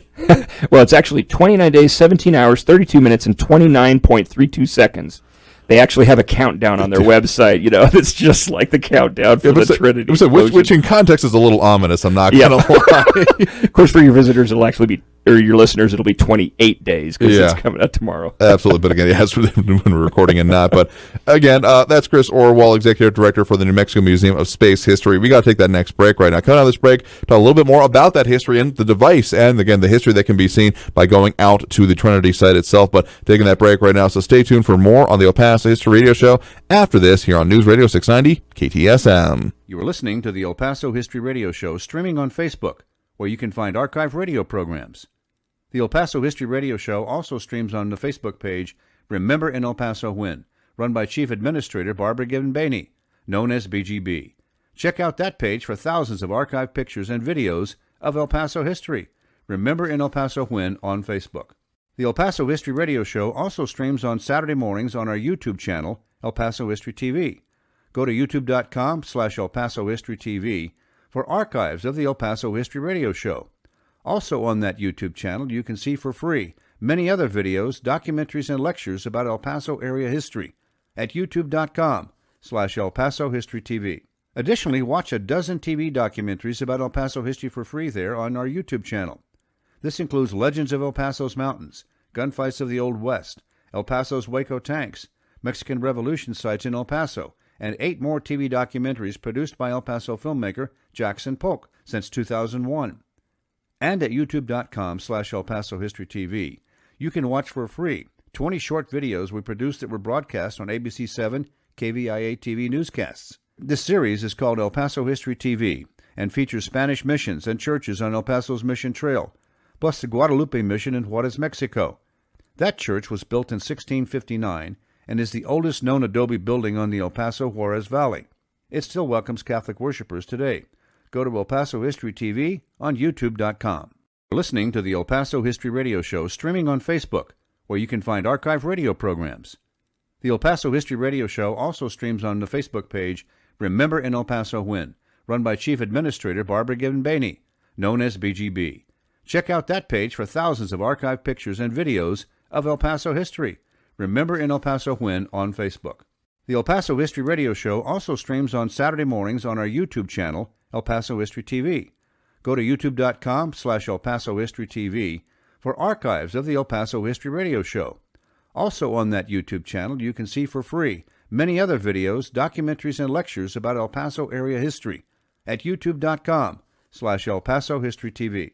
Additionally, watch a dozen TV documentaries about El Paso history for free there on our YouTube channel. This includes Legends of El Paso's Mountains, Gunfights of the Old West, El Paso's Waco Tanks, Mexican Revolution sites in El Paso, and 8 more TV documentaries produced by El Paso filmmaker Jackson Polk since 2001. And at youtube.com/El Paso History TV, you can watch for free 20 short videos we produced that were broadcast on ABC 7 KVIA TV newscasts. This series is called El Paso History TV and features Spanish missions and churches on El Paso's Mission Trail, plus the Guadalupe Mission in Juarez, Mexico. That church was built in 1659 and is the oldest known adobe building on the El Paso Juarez Valley. It still welcomes Catholic worshipers today. Go to El Paso History TV on youtube.com. You're listening to the El Paso History Radio Show streaming on Facebook, where you can find archive radio programs. The El Paso History Radio Show also streams on the Facebook page Remember in El Paso When, run by Chief Administrator Barbara Gibbon-Baney, known as BGB. Check out that page for thousands of archived pictures and videos of El Paso history. Remember in El Paso When on Facebook. The El Paso History Radio Show also streams on Saturday mornings on our YouTube channel, El Paso History TV. Go to youtube.com/El Paso History TV for archives of the El Paso History Radio Show. Also on that YouTube channel, you can see for free many other videos, documentaries, and lectures about El Paso area history at youtube.com/El Paso History TV. Additionally, watch a dozen TV documentaries about El Paso history for free there on our YouTube channel. This includes Legends of El Paso's Mountains, Gunfights of the Old West, El Paso's Waco Tanks, Mexican Revolution sites in El Paso, and 8 more TV documentaries produced by El Paso filmmaker Jackson Polk since 2001. And at youtube.com/El Paso History TV, you can watch for free 20 short videos we produced that were broadcast on ABC 7 KVIA TV newscasts. This series is called El Paso History TV and features Spanish missions and churches on El Paso's Mission Trail, plus the Guadalupe Mission in Juarez, Mexico. That church was built in 1659 and is the oldest known adobe building on the El Paso Juarez Valley. It still welcomes Catholic worshipers today. Go to El Paso History TV on YouTube.com.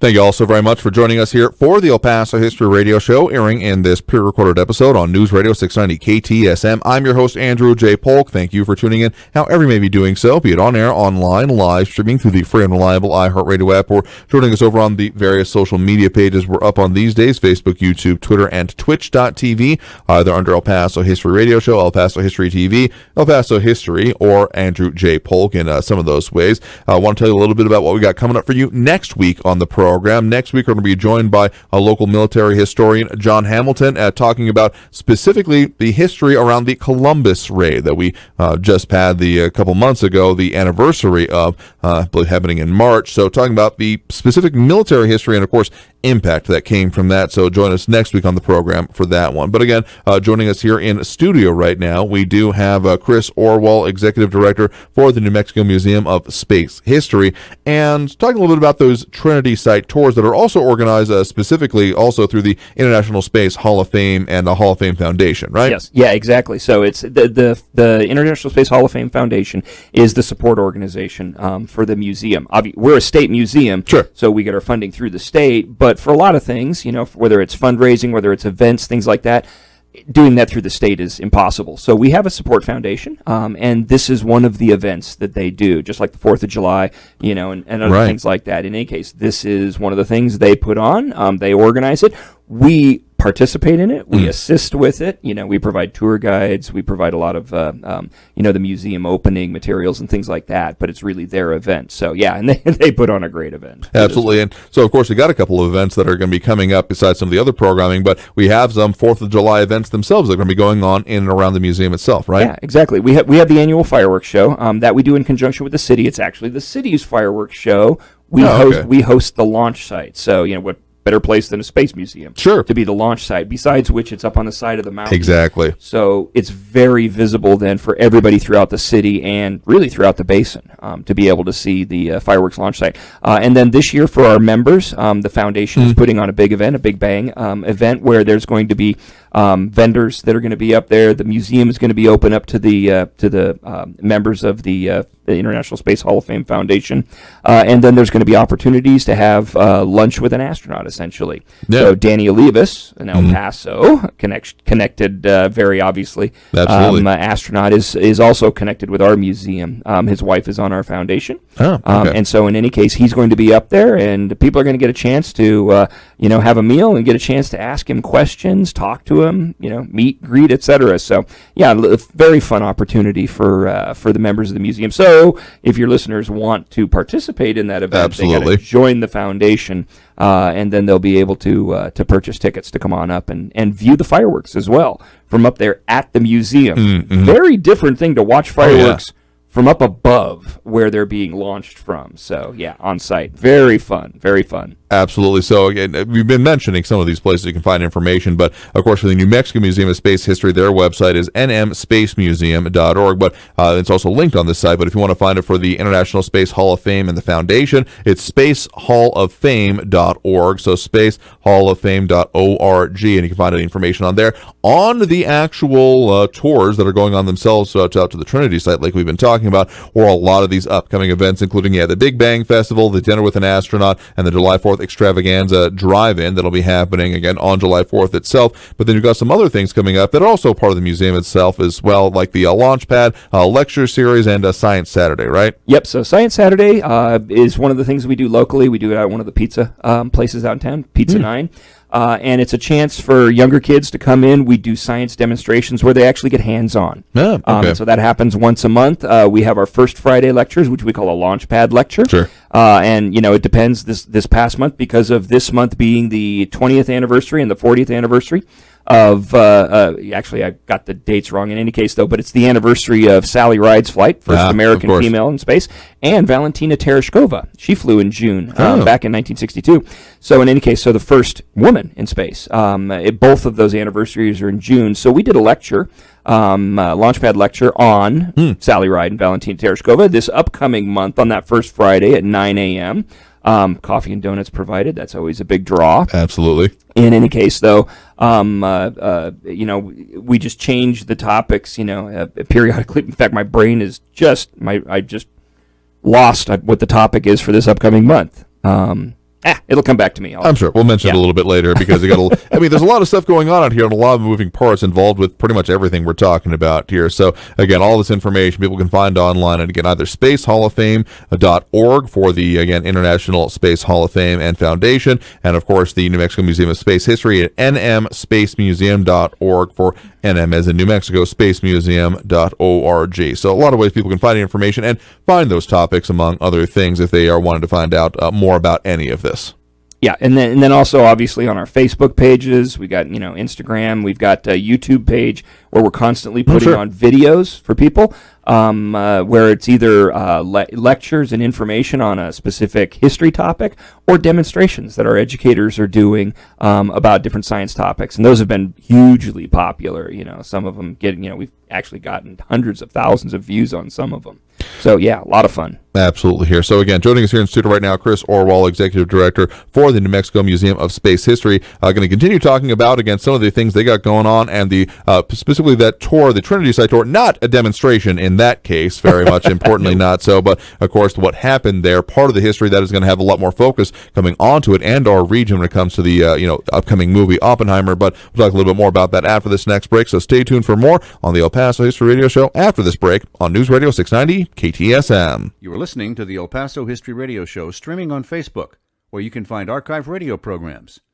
The El Paso History Radio Show also streams on the Facebook page Remember in El Paso When, run by Chief Administrator Barbara Gibbon-Baney, known as BGB.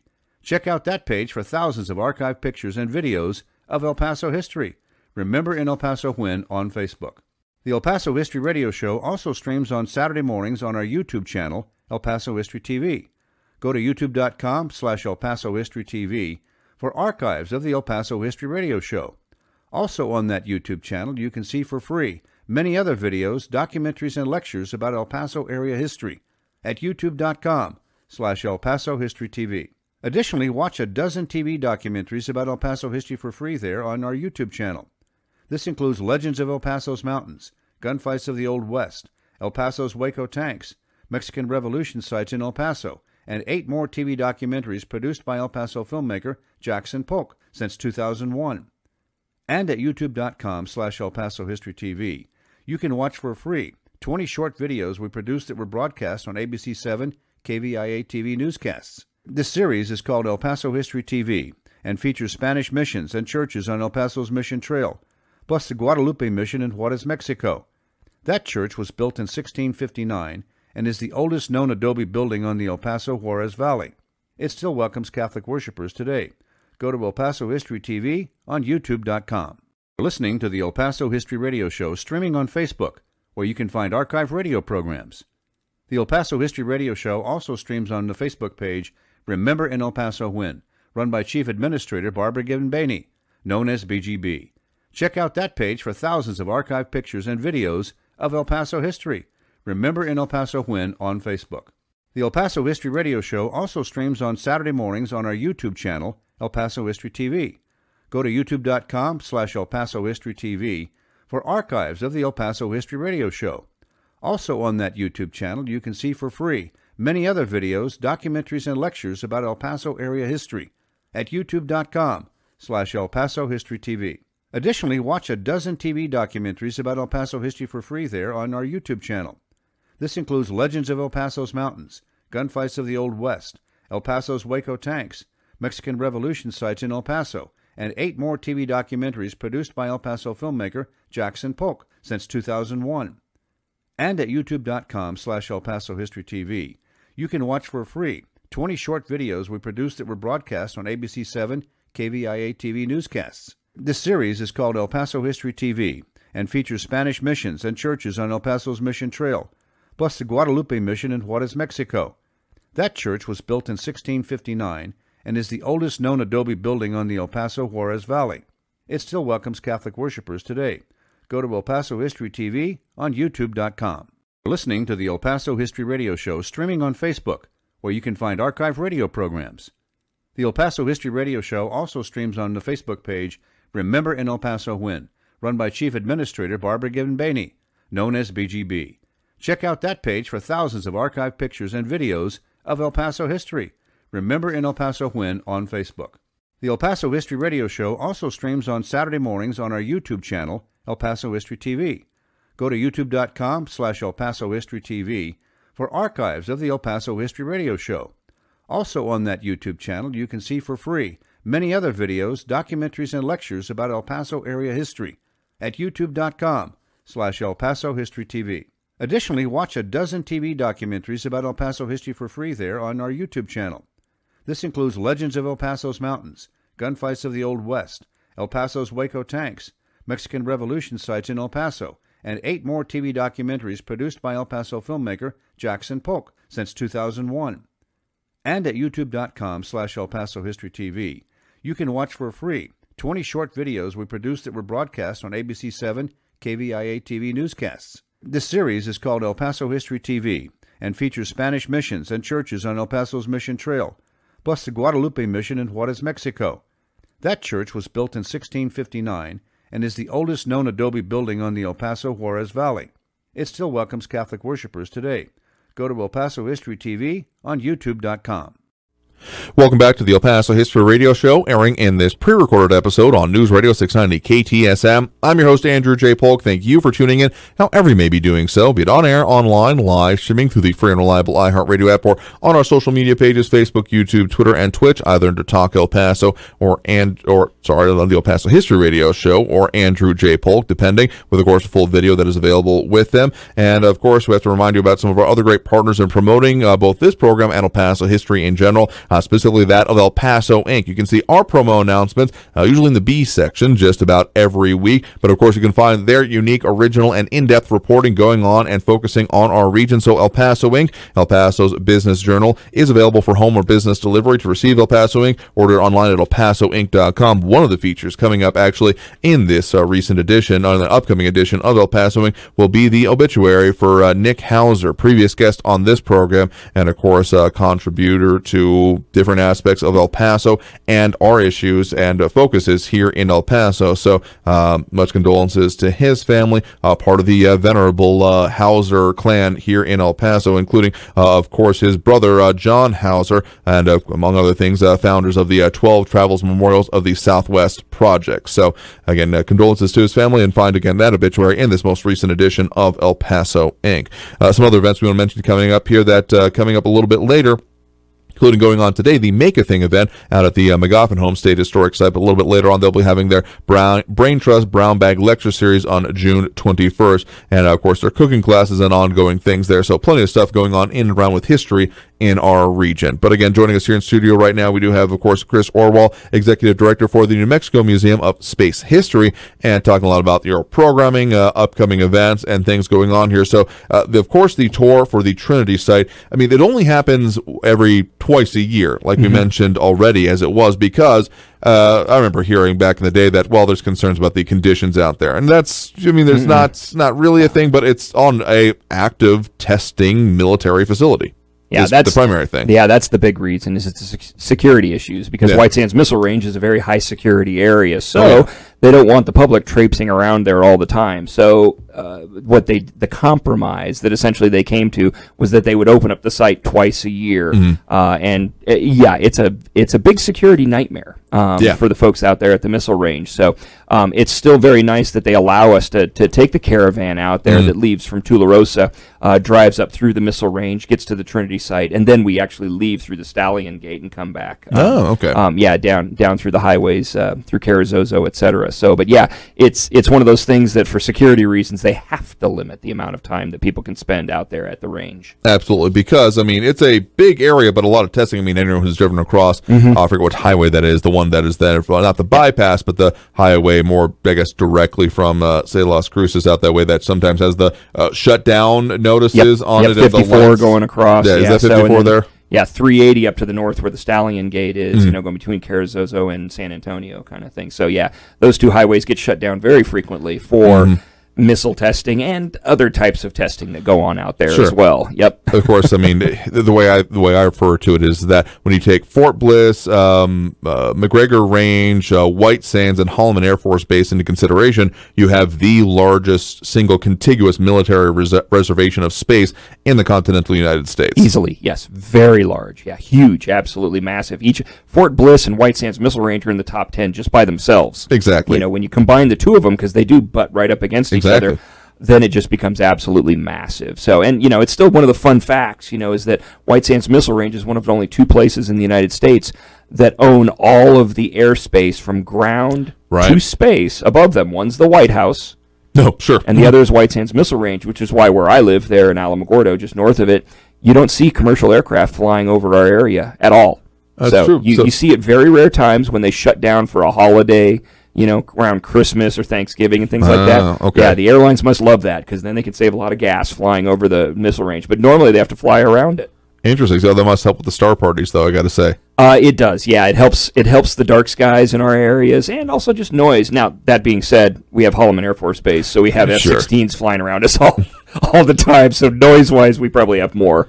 Yeah, probably give and take kind of situation there. But so, okay, the Trinity Site itself as it goes into, and so this picture, in case we didn't accurately describe it, this is a view from space taken by an astronaut with, again, the red arrow pointing directly to the actual site itself.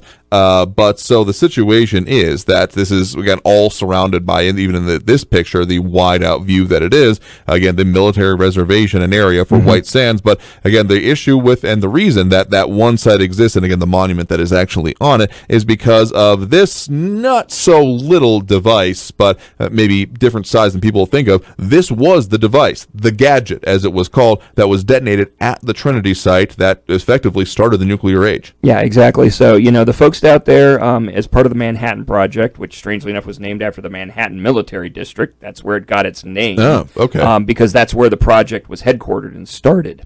In any case, though, they came up with the code name Trinity for the actual explosion itself. In any case, though, so they had to go through trying to figure out how to create a nuclear weapon. They came up with a couple of different concepts for it. One was kind of the gun type, where they, you know, basically shot 2 amounts of material at each other. That one they knew was going to work. Then there was the other one. General Leslie Groves actually kind of gave them the idea of the implosion type weapon. That used plutonium. The other one used uranium-235. This one used plutonium-239. They weren't sure that one was going to work exactly, where you put a lot of explosives and you everything points towards the center where your material is. You light off everything at one time, and it basically implodes the fissionable material on the inside and causes that chain reaction, where you get millions of billions of reactions going off at once, creating all of the heat and the atomic explosion. So they had to create a bomb. They called it the gadget. It was just a simple term that they utilized for it. That's what they actually exploded out there at the Trinity Site, and they had to test that one because they weren't sure if it was going to work as expected.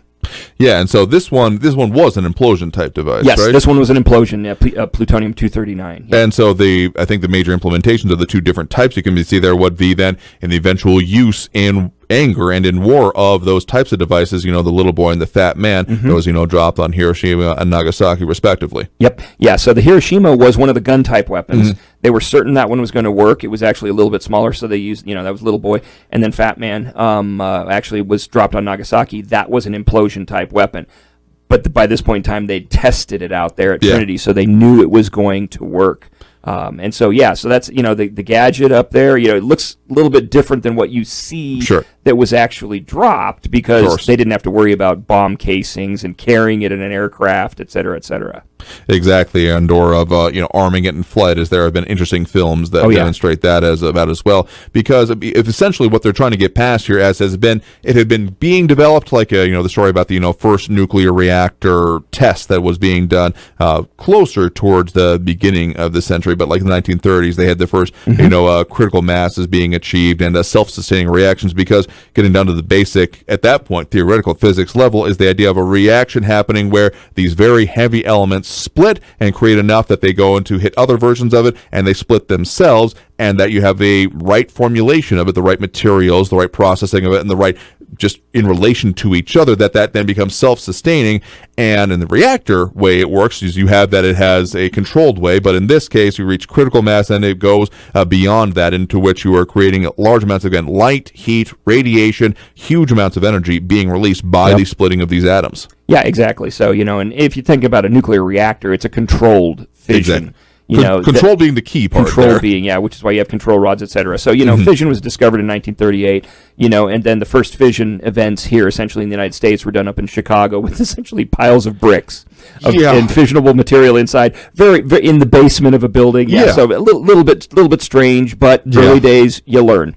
In any case, though, and so they came up with this the idea of fission in the late 1930s. And then it was very quickly discovered or thought about that you could actually create not an uncontrolled, but essentially a high energy fission event, i.e. an explosion. And so the physics of it, the theory of it, was not the big problem with what they were dealing with up there at Los Alamos and in the Manhattan Project. It was the engineering of, how do you make this such that you have a device that can do this, that could be delivered, right? And safely, et cetera. And so that was the big problem, creating this actual event occurring. So the engineering of it was what they went through, and what the struggle was for the many, for essentially the 3 years that they worked on this program. So. Absolutely. And so, of course, Oppenheimer, he's probably the next most, Einstein often gets referenced a lot of these kind of things on the theoretical aspects of it here. Military leadership, like FDR, of course, gets mentioned this year. But, in terms of the actual people building, creating, doing the technical work with this, and this is the actual picture of Oppenheimer from those contemporary times. And I would say that Cillian Murphy is pretty close there from that. He has that same kind of gaunt look, I will say. I think that was very well cast, and Nolan and Murphy, that they work very well together, Yeah, so. I will say they're kind of a representation on the actual poster for it there. I'm going to make that a little bit bigger. They have essentially a version of the gadget being shown back there. So I think we can count our lucky stars for this region that Nolan's slavish adherence to a reality and not using CGI did not involve him actually detonating an item out here, which there was discussion of. I'm just saying, if only speculation. Anyway, but so that device actually coming through, I want to say Oppenheimer previously, and of course this movie will have its own implications, but previous to this would be most famously associated with the quote that he had upon the detonation of the device, that I am become death, destroyer of worlds. Yeah, so and that comes out of the old Hindu scriptures, so the Bhagavad Gita, excuse me. Once again, Sure. Kind of just trying to remember that out of history. So, but yeah, the god Vishnu, actually taking on his form, which had multiple arms, right. etc. And he was trying to essentially persuade the prince that he should do his duty. And so he takes on this form, and then he says, now I am become death, the destroyer of worlds.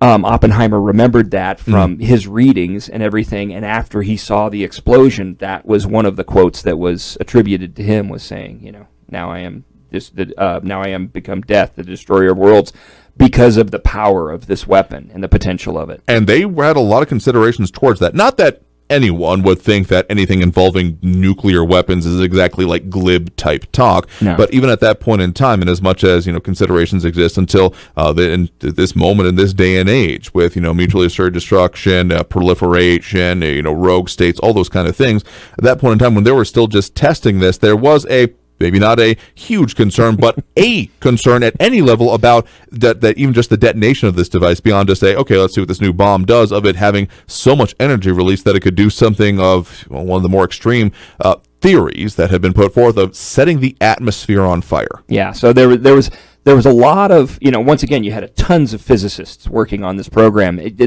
Some of the top minds throughout the world in that field, working, talking, researching, etc. So yeah, there were a couple of folks who were sitting there saying, well, this could ignite the atmosphere. If you think about it, gigantic reaction like this, creating fissionable material within, the vast majority of folks thought, no, that's not going to happen. And as we know, it didn't happen. But yeah, it was one of those things that was thrown out there as a possibility, similar to the Hadron Collider, create, the possibility of when they lit off the Hadron Collider overseas in Europe, that they were going to create a black hole. And, there were physicists who said, yeah, that could happen. And, theoretically crazy, if strange situations happened, yes, it could. But yeah, in any case, though, with the bomb itself, most of the concerns, though, with it really had to do with, how much power is it going to put out? How much radiation is it going to create and put out? Those were the biggest concerns that they were, worried about, and hence why they had so much monitoring out there as well when they actually lit off the bomb. One of the stories I've heard, and I've not actually found this good or like substantiated enough or not, is that they weren't even really aware of the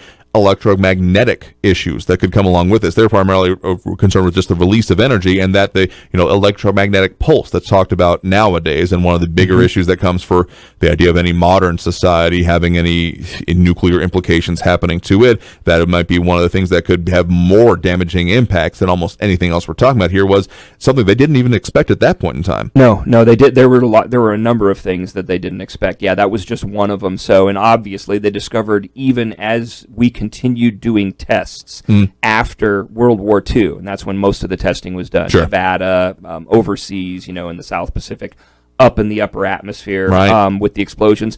When they detonated some of those things, yes, they had learned that there had been electromagnetic, issues from the explosions. But when they detonated in the atmosphere, it created a lot more problems that back then wasn't necessarily such a big deal, but nowadays could be a huge deal because of our electric grid, because of electronics, and things like that. So yeah, but they didn't know what they didn't know. Similar to spaceflight. First time we launched humans and animals into space, we didn't know what we didn't know.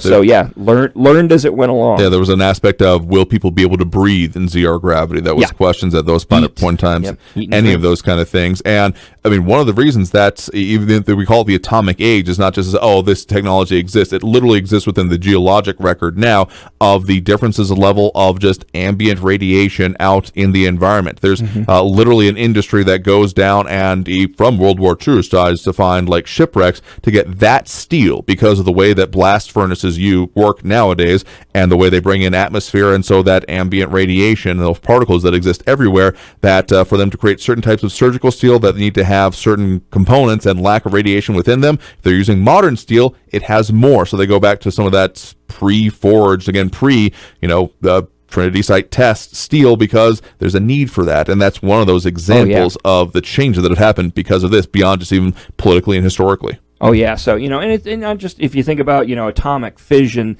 think about, what with reactors and things like that, and energy that's, we say clean, yes, Chernobyl.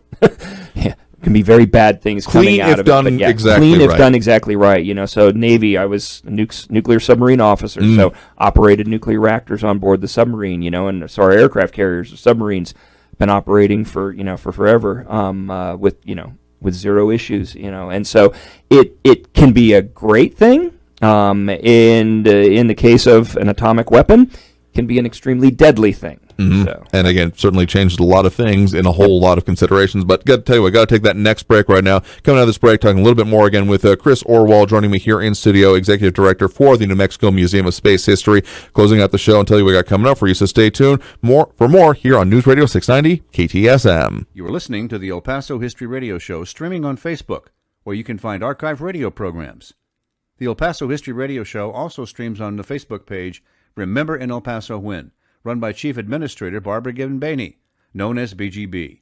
Check out that page for thousands of archived pictures and videos of El Paso history. Remember in El Paso When on Facebook. The El Paso History Radio Show also streams on Saturday mornings on our YouTube channel, El Paso History TV. Go to youtube.com/El Paso History TV for archives of the El Paso History Radio Show. Also on that YouTube channel, you can see for free many other videos, documentaries, and lectures about El Paso area history at youtube.com/El Paso History TV. Additionally, watch a dozen TV documentaries about El Paso history for free there on our YouTube channel. This includes Legends of El Paso's Mountains, Gunfights of the Old West, El Paso's Waco Tanks, Mexican Revolution sites in El Paso, and 8 more TV documentaries produced by El Paso filmmaker Jackson Polk since 2001. And at youtube.com/El Paso History TV, you can watch for free 20 short videos we produced that were broadcast on ABC 7 KVIA TV newscasts. This series is called El Paso History TV and features Spanish missions and churches on El Paso's Mission Trail, plus the Guadalupe Mission in Juarez, Mexico. That church was built in 1659 and is the oldest known adobe building on the El Paso Juarez Valley. It still welcomes Catholic worshipers today. Go to El Paso History TV on YouTube.com. You're listening to the El Paso History Radio Show streaming on Facebook, where you can find archive radio programs. The El Paso History Radio Show also streams on the Facebook page Remember in El Paso When, run by Chief Administrator Barbara Gibbon-Bainey, known as BGB. Check out that page for thousands of archived pictures and videos of El Paso history. Remember in El Paso When on Facebook. The El Paso History Radio Show also streams on Saturday mornings on our YouTube channel, El Paso History TV. Go to youtube.com/El Paso History TV for archives of the El Paso History Radio Show. Also on that YouTube channel, you can see for free many other videos, documentaries, and lectures about El Paso area history at youtube.com/El Paso History TV. Additionally, watch a dozen TV documentaries about El Paso history for free there on our YouTube channel. This includes Legends of El Paso's Mountains, Gunfights of the Old West, El Paso's Waco Tanks, Mexican Revolution sites in El Paso, and 8 more TV documentaries produced by El Paso filmmaker Jackson Polk since 2001. And at youtube.com/El Paso History TV, you can watch for free 20 short videos we produced that were broadcast on ABC7 KVIA TV newscasts. This series is called El Paso History TV and features Spanish missions and churches on El Paso's Mission Trail, plus the Guadalupe Mission in Juarez, Mexico. That church was built in 1659 and is the oldest known adobe building on the El Paso Juarez Valley. It still welcomes Catholic worshipers today. Go to El Paso History TV on youtube.com. Thank you all so very much for having joined us here for the El Paso History Radio Show, airing in this pre-recorded episode on News Radio 690 KTSM. I'm your host, Andrew J. Polk, and again, joining us here in studio has, of course, been Chris Orwoll, Executive Director for the New Mexico Museum of Space History, of which there has been many different aspects, many ongoing things, and many events, and of course, one of the things I want to specifically mention, those tours to the Trinity Site, the ones that are already being booked for October, and already also as well into next April, going on through, it's right on the front of the website there right now, actually, upcoming event, Trinity Site Guided Tour, reserve now. Definitely a bit advice, because as we are anticipating, again, the release of the Oppenheimer movie and the events that happen right here in this region, in our broadcast area, it probably going to be a lot more interest, and people maybe even coming from outside the area to come see this kind of thing. Oh, yeah, we're expecting, actually, I think the state of New Mexico is expecting a lot of travel coming into the area, with people wanting to go up to Los Alamos, people going to Albuquerque to check out the nuclear museum there, coming to Alamogordo, taking the tour, visiting our museum. We're expecting a lot of tourism coming out of the movie. Once again, the fun thing part of the movie as well, a lot of it was filmed in New Mexico as well, so in fact, actually, the Department of Cultural Affairs, which our museum is part of, they filmed some of the office scenes for the movie in the DCA headquarters area. So strangely, redid it up to look like World War II, etc. So kind of strange connection there as well. So, but yeah, so we've got the Trinity Site tours that we do every April and October. The one for October is mostly booked up. There is still a few spaces. So if people are interested, book now. It's probably the most relaxing way to get out there, the most fun way to get out there. And in fact, April is already starting to book as well. And once the movie comes out, we're expecting there to be a bit of an explosion in. I expect that entirely. And of course, the tourism in this issue all over, because beyond the New Mexico Museum of Space History and of course the International Space Hall of Fame and Foundation, there's of course the New Mexico Space Trail that this is all part of as well. So probably a lot more interest in all of these type of related things. Yeah, that's one of the things, if people who are on our site, if they want to take a look at what our other locations throughout the state of New Mexico, and oh, by the way, we're trying to work this out so that like Colorado, Arizona, us, and Texas work together and create a Southwest space trail, because there are so many sites throughout the entire Southwest.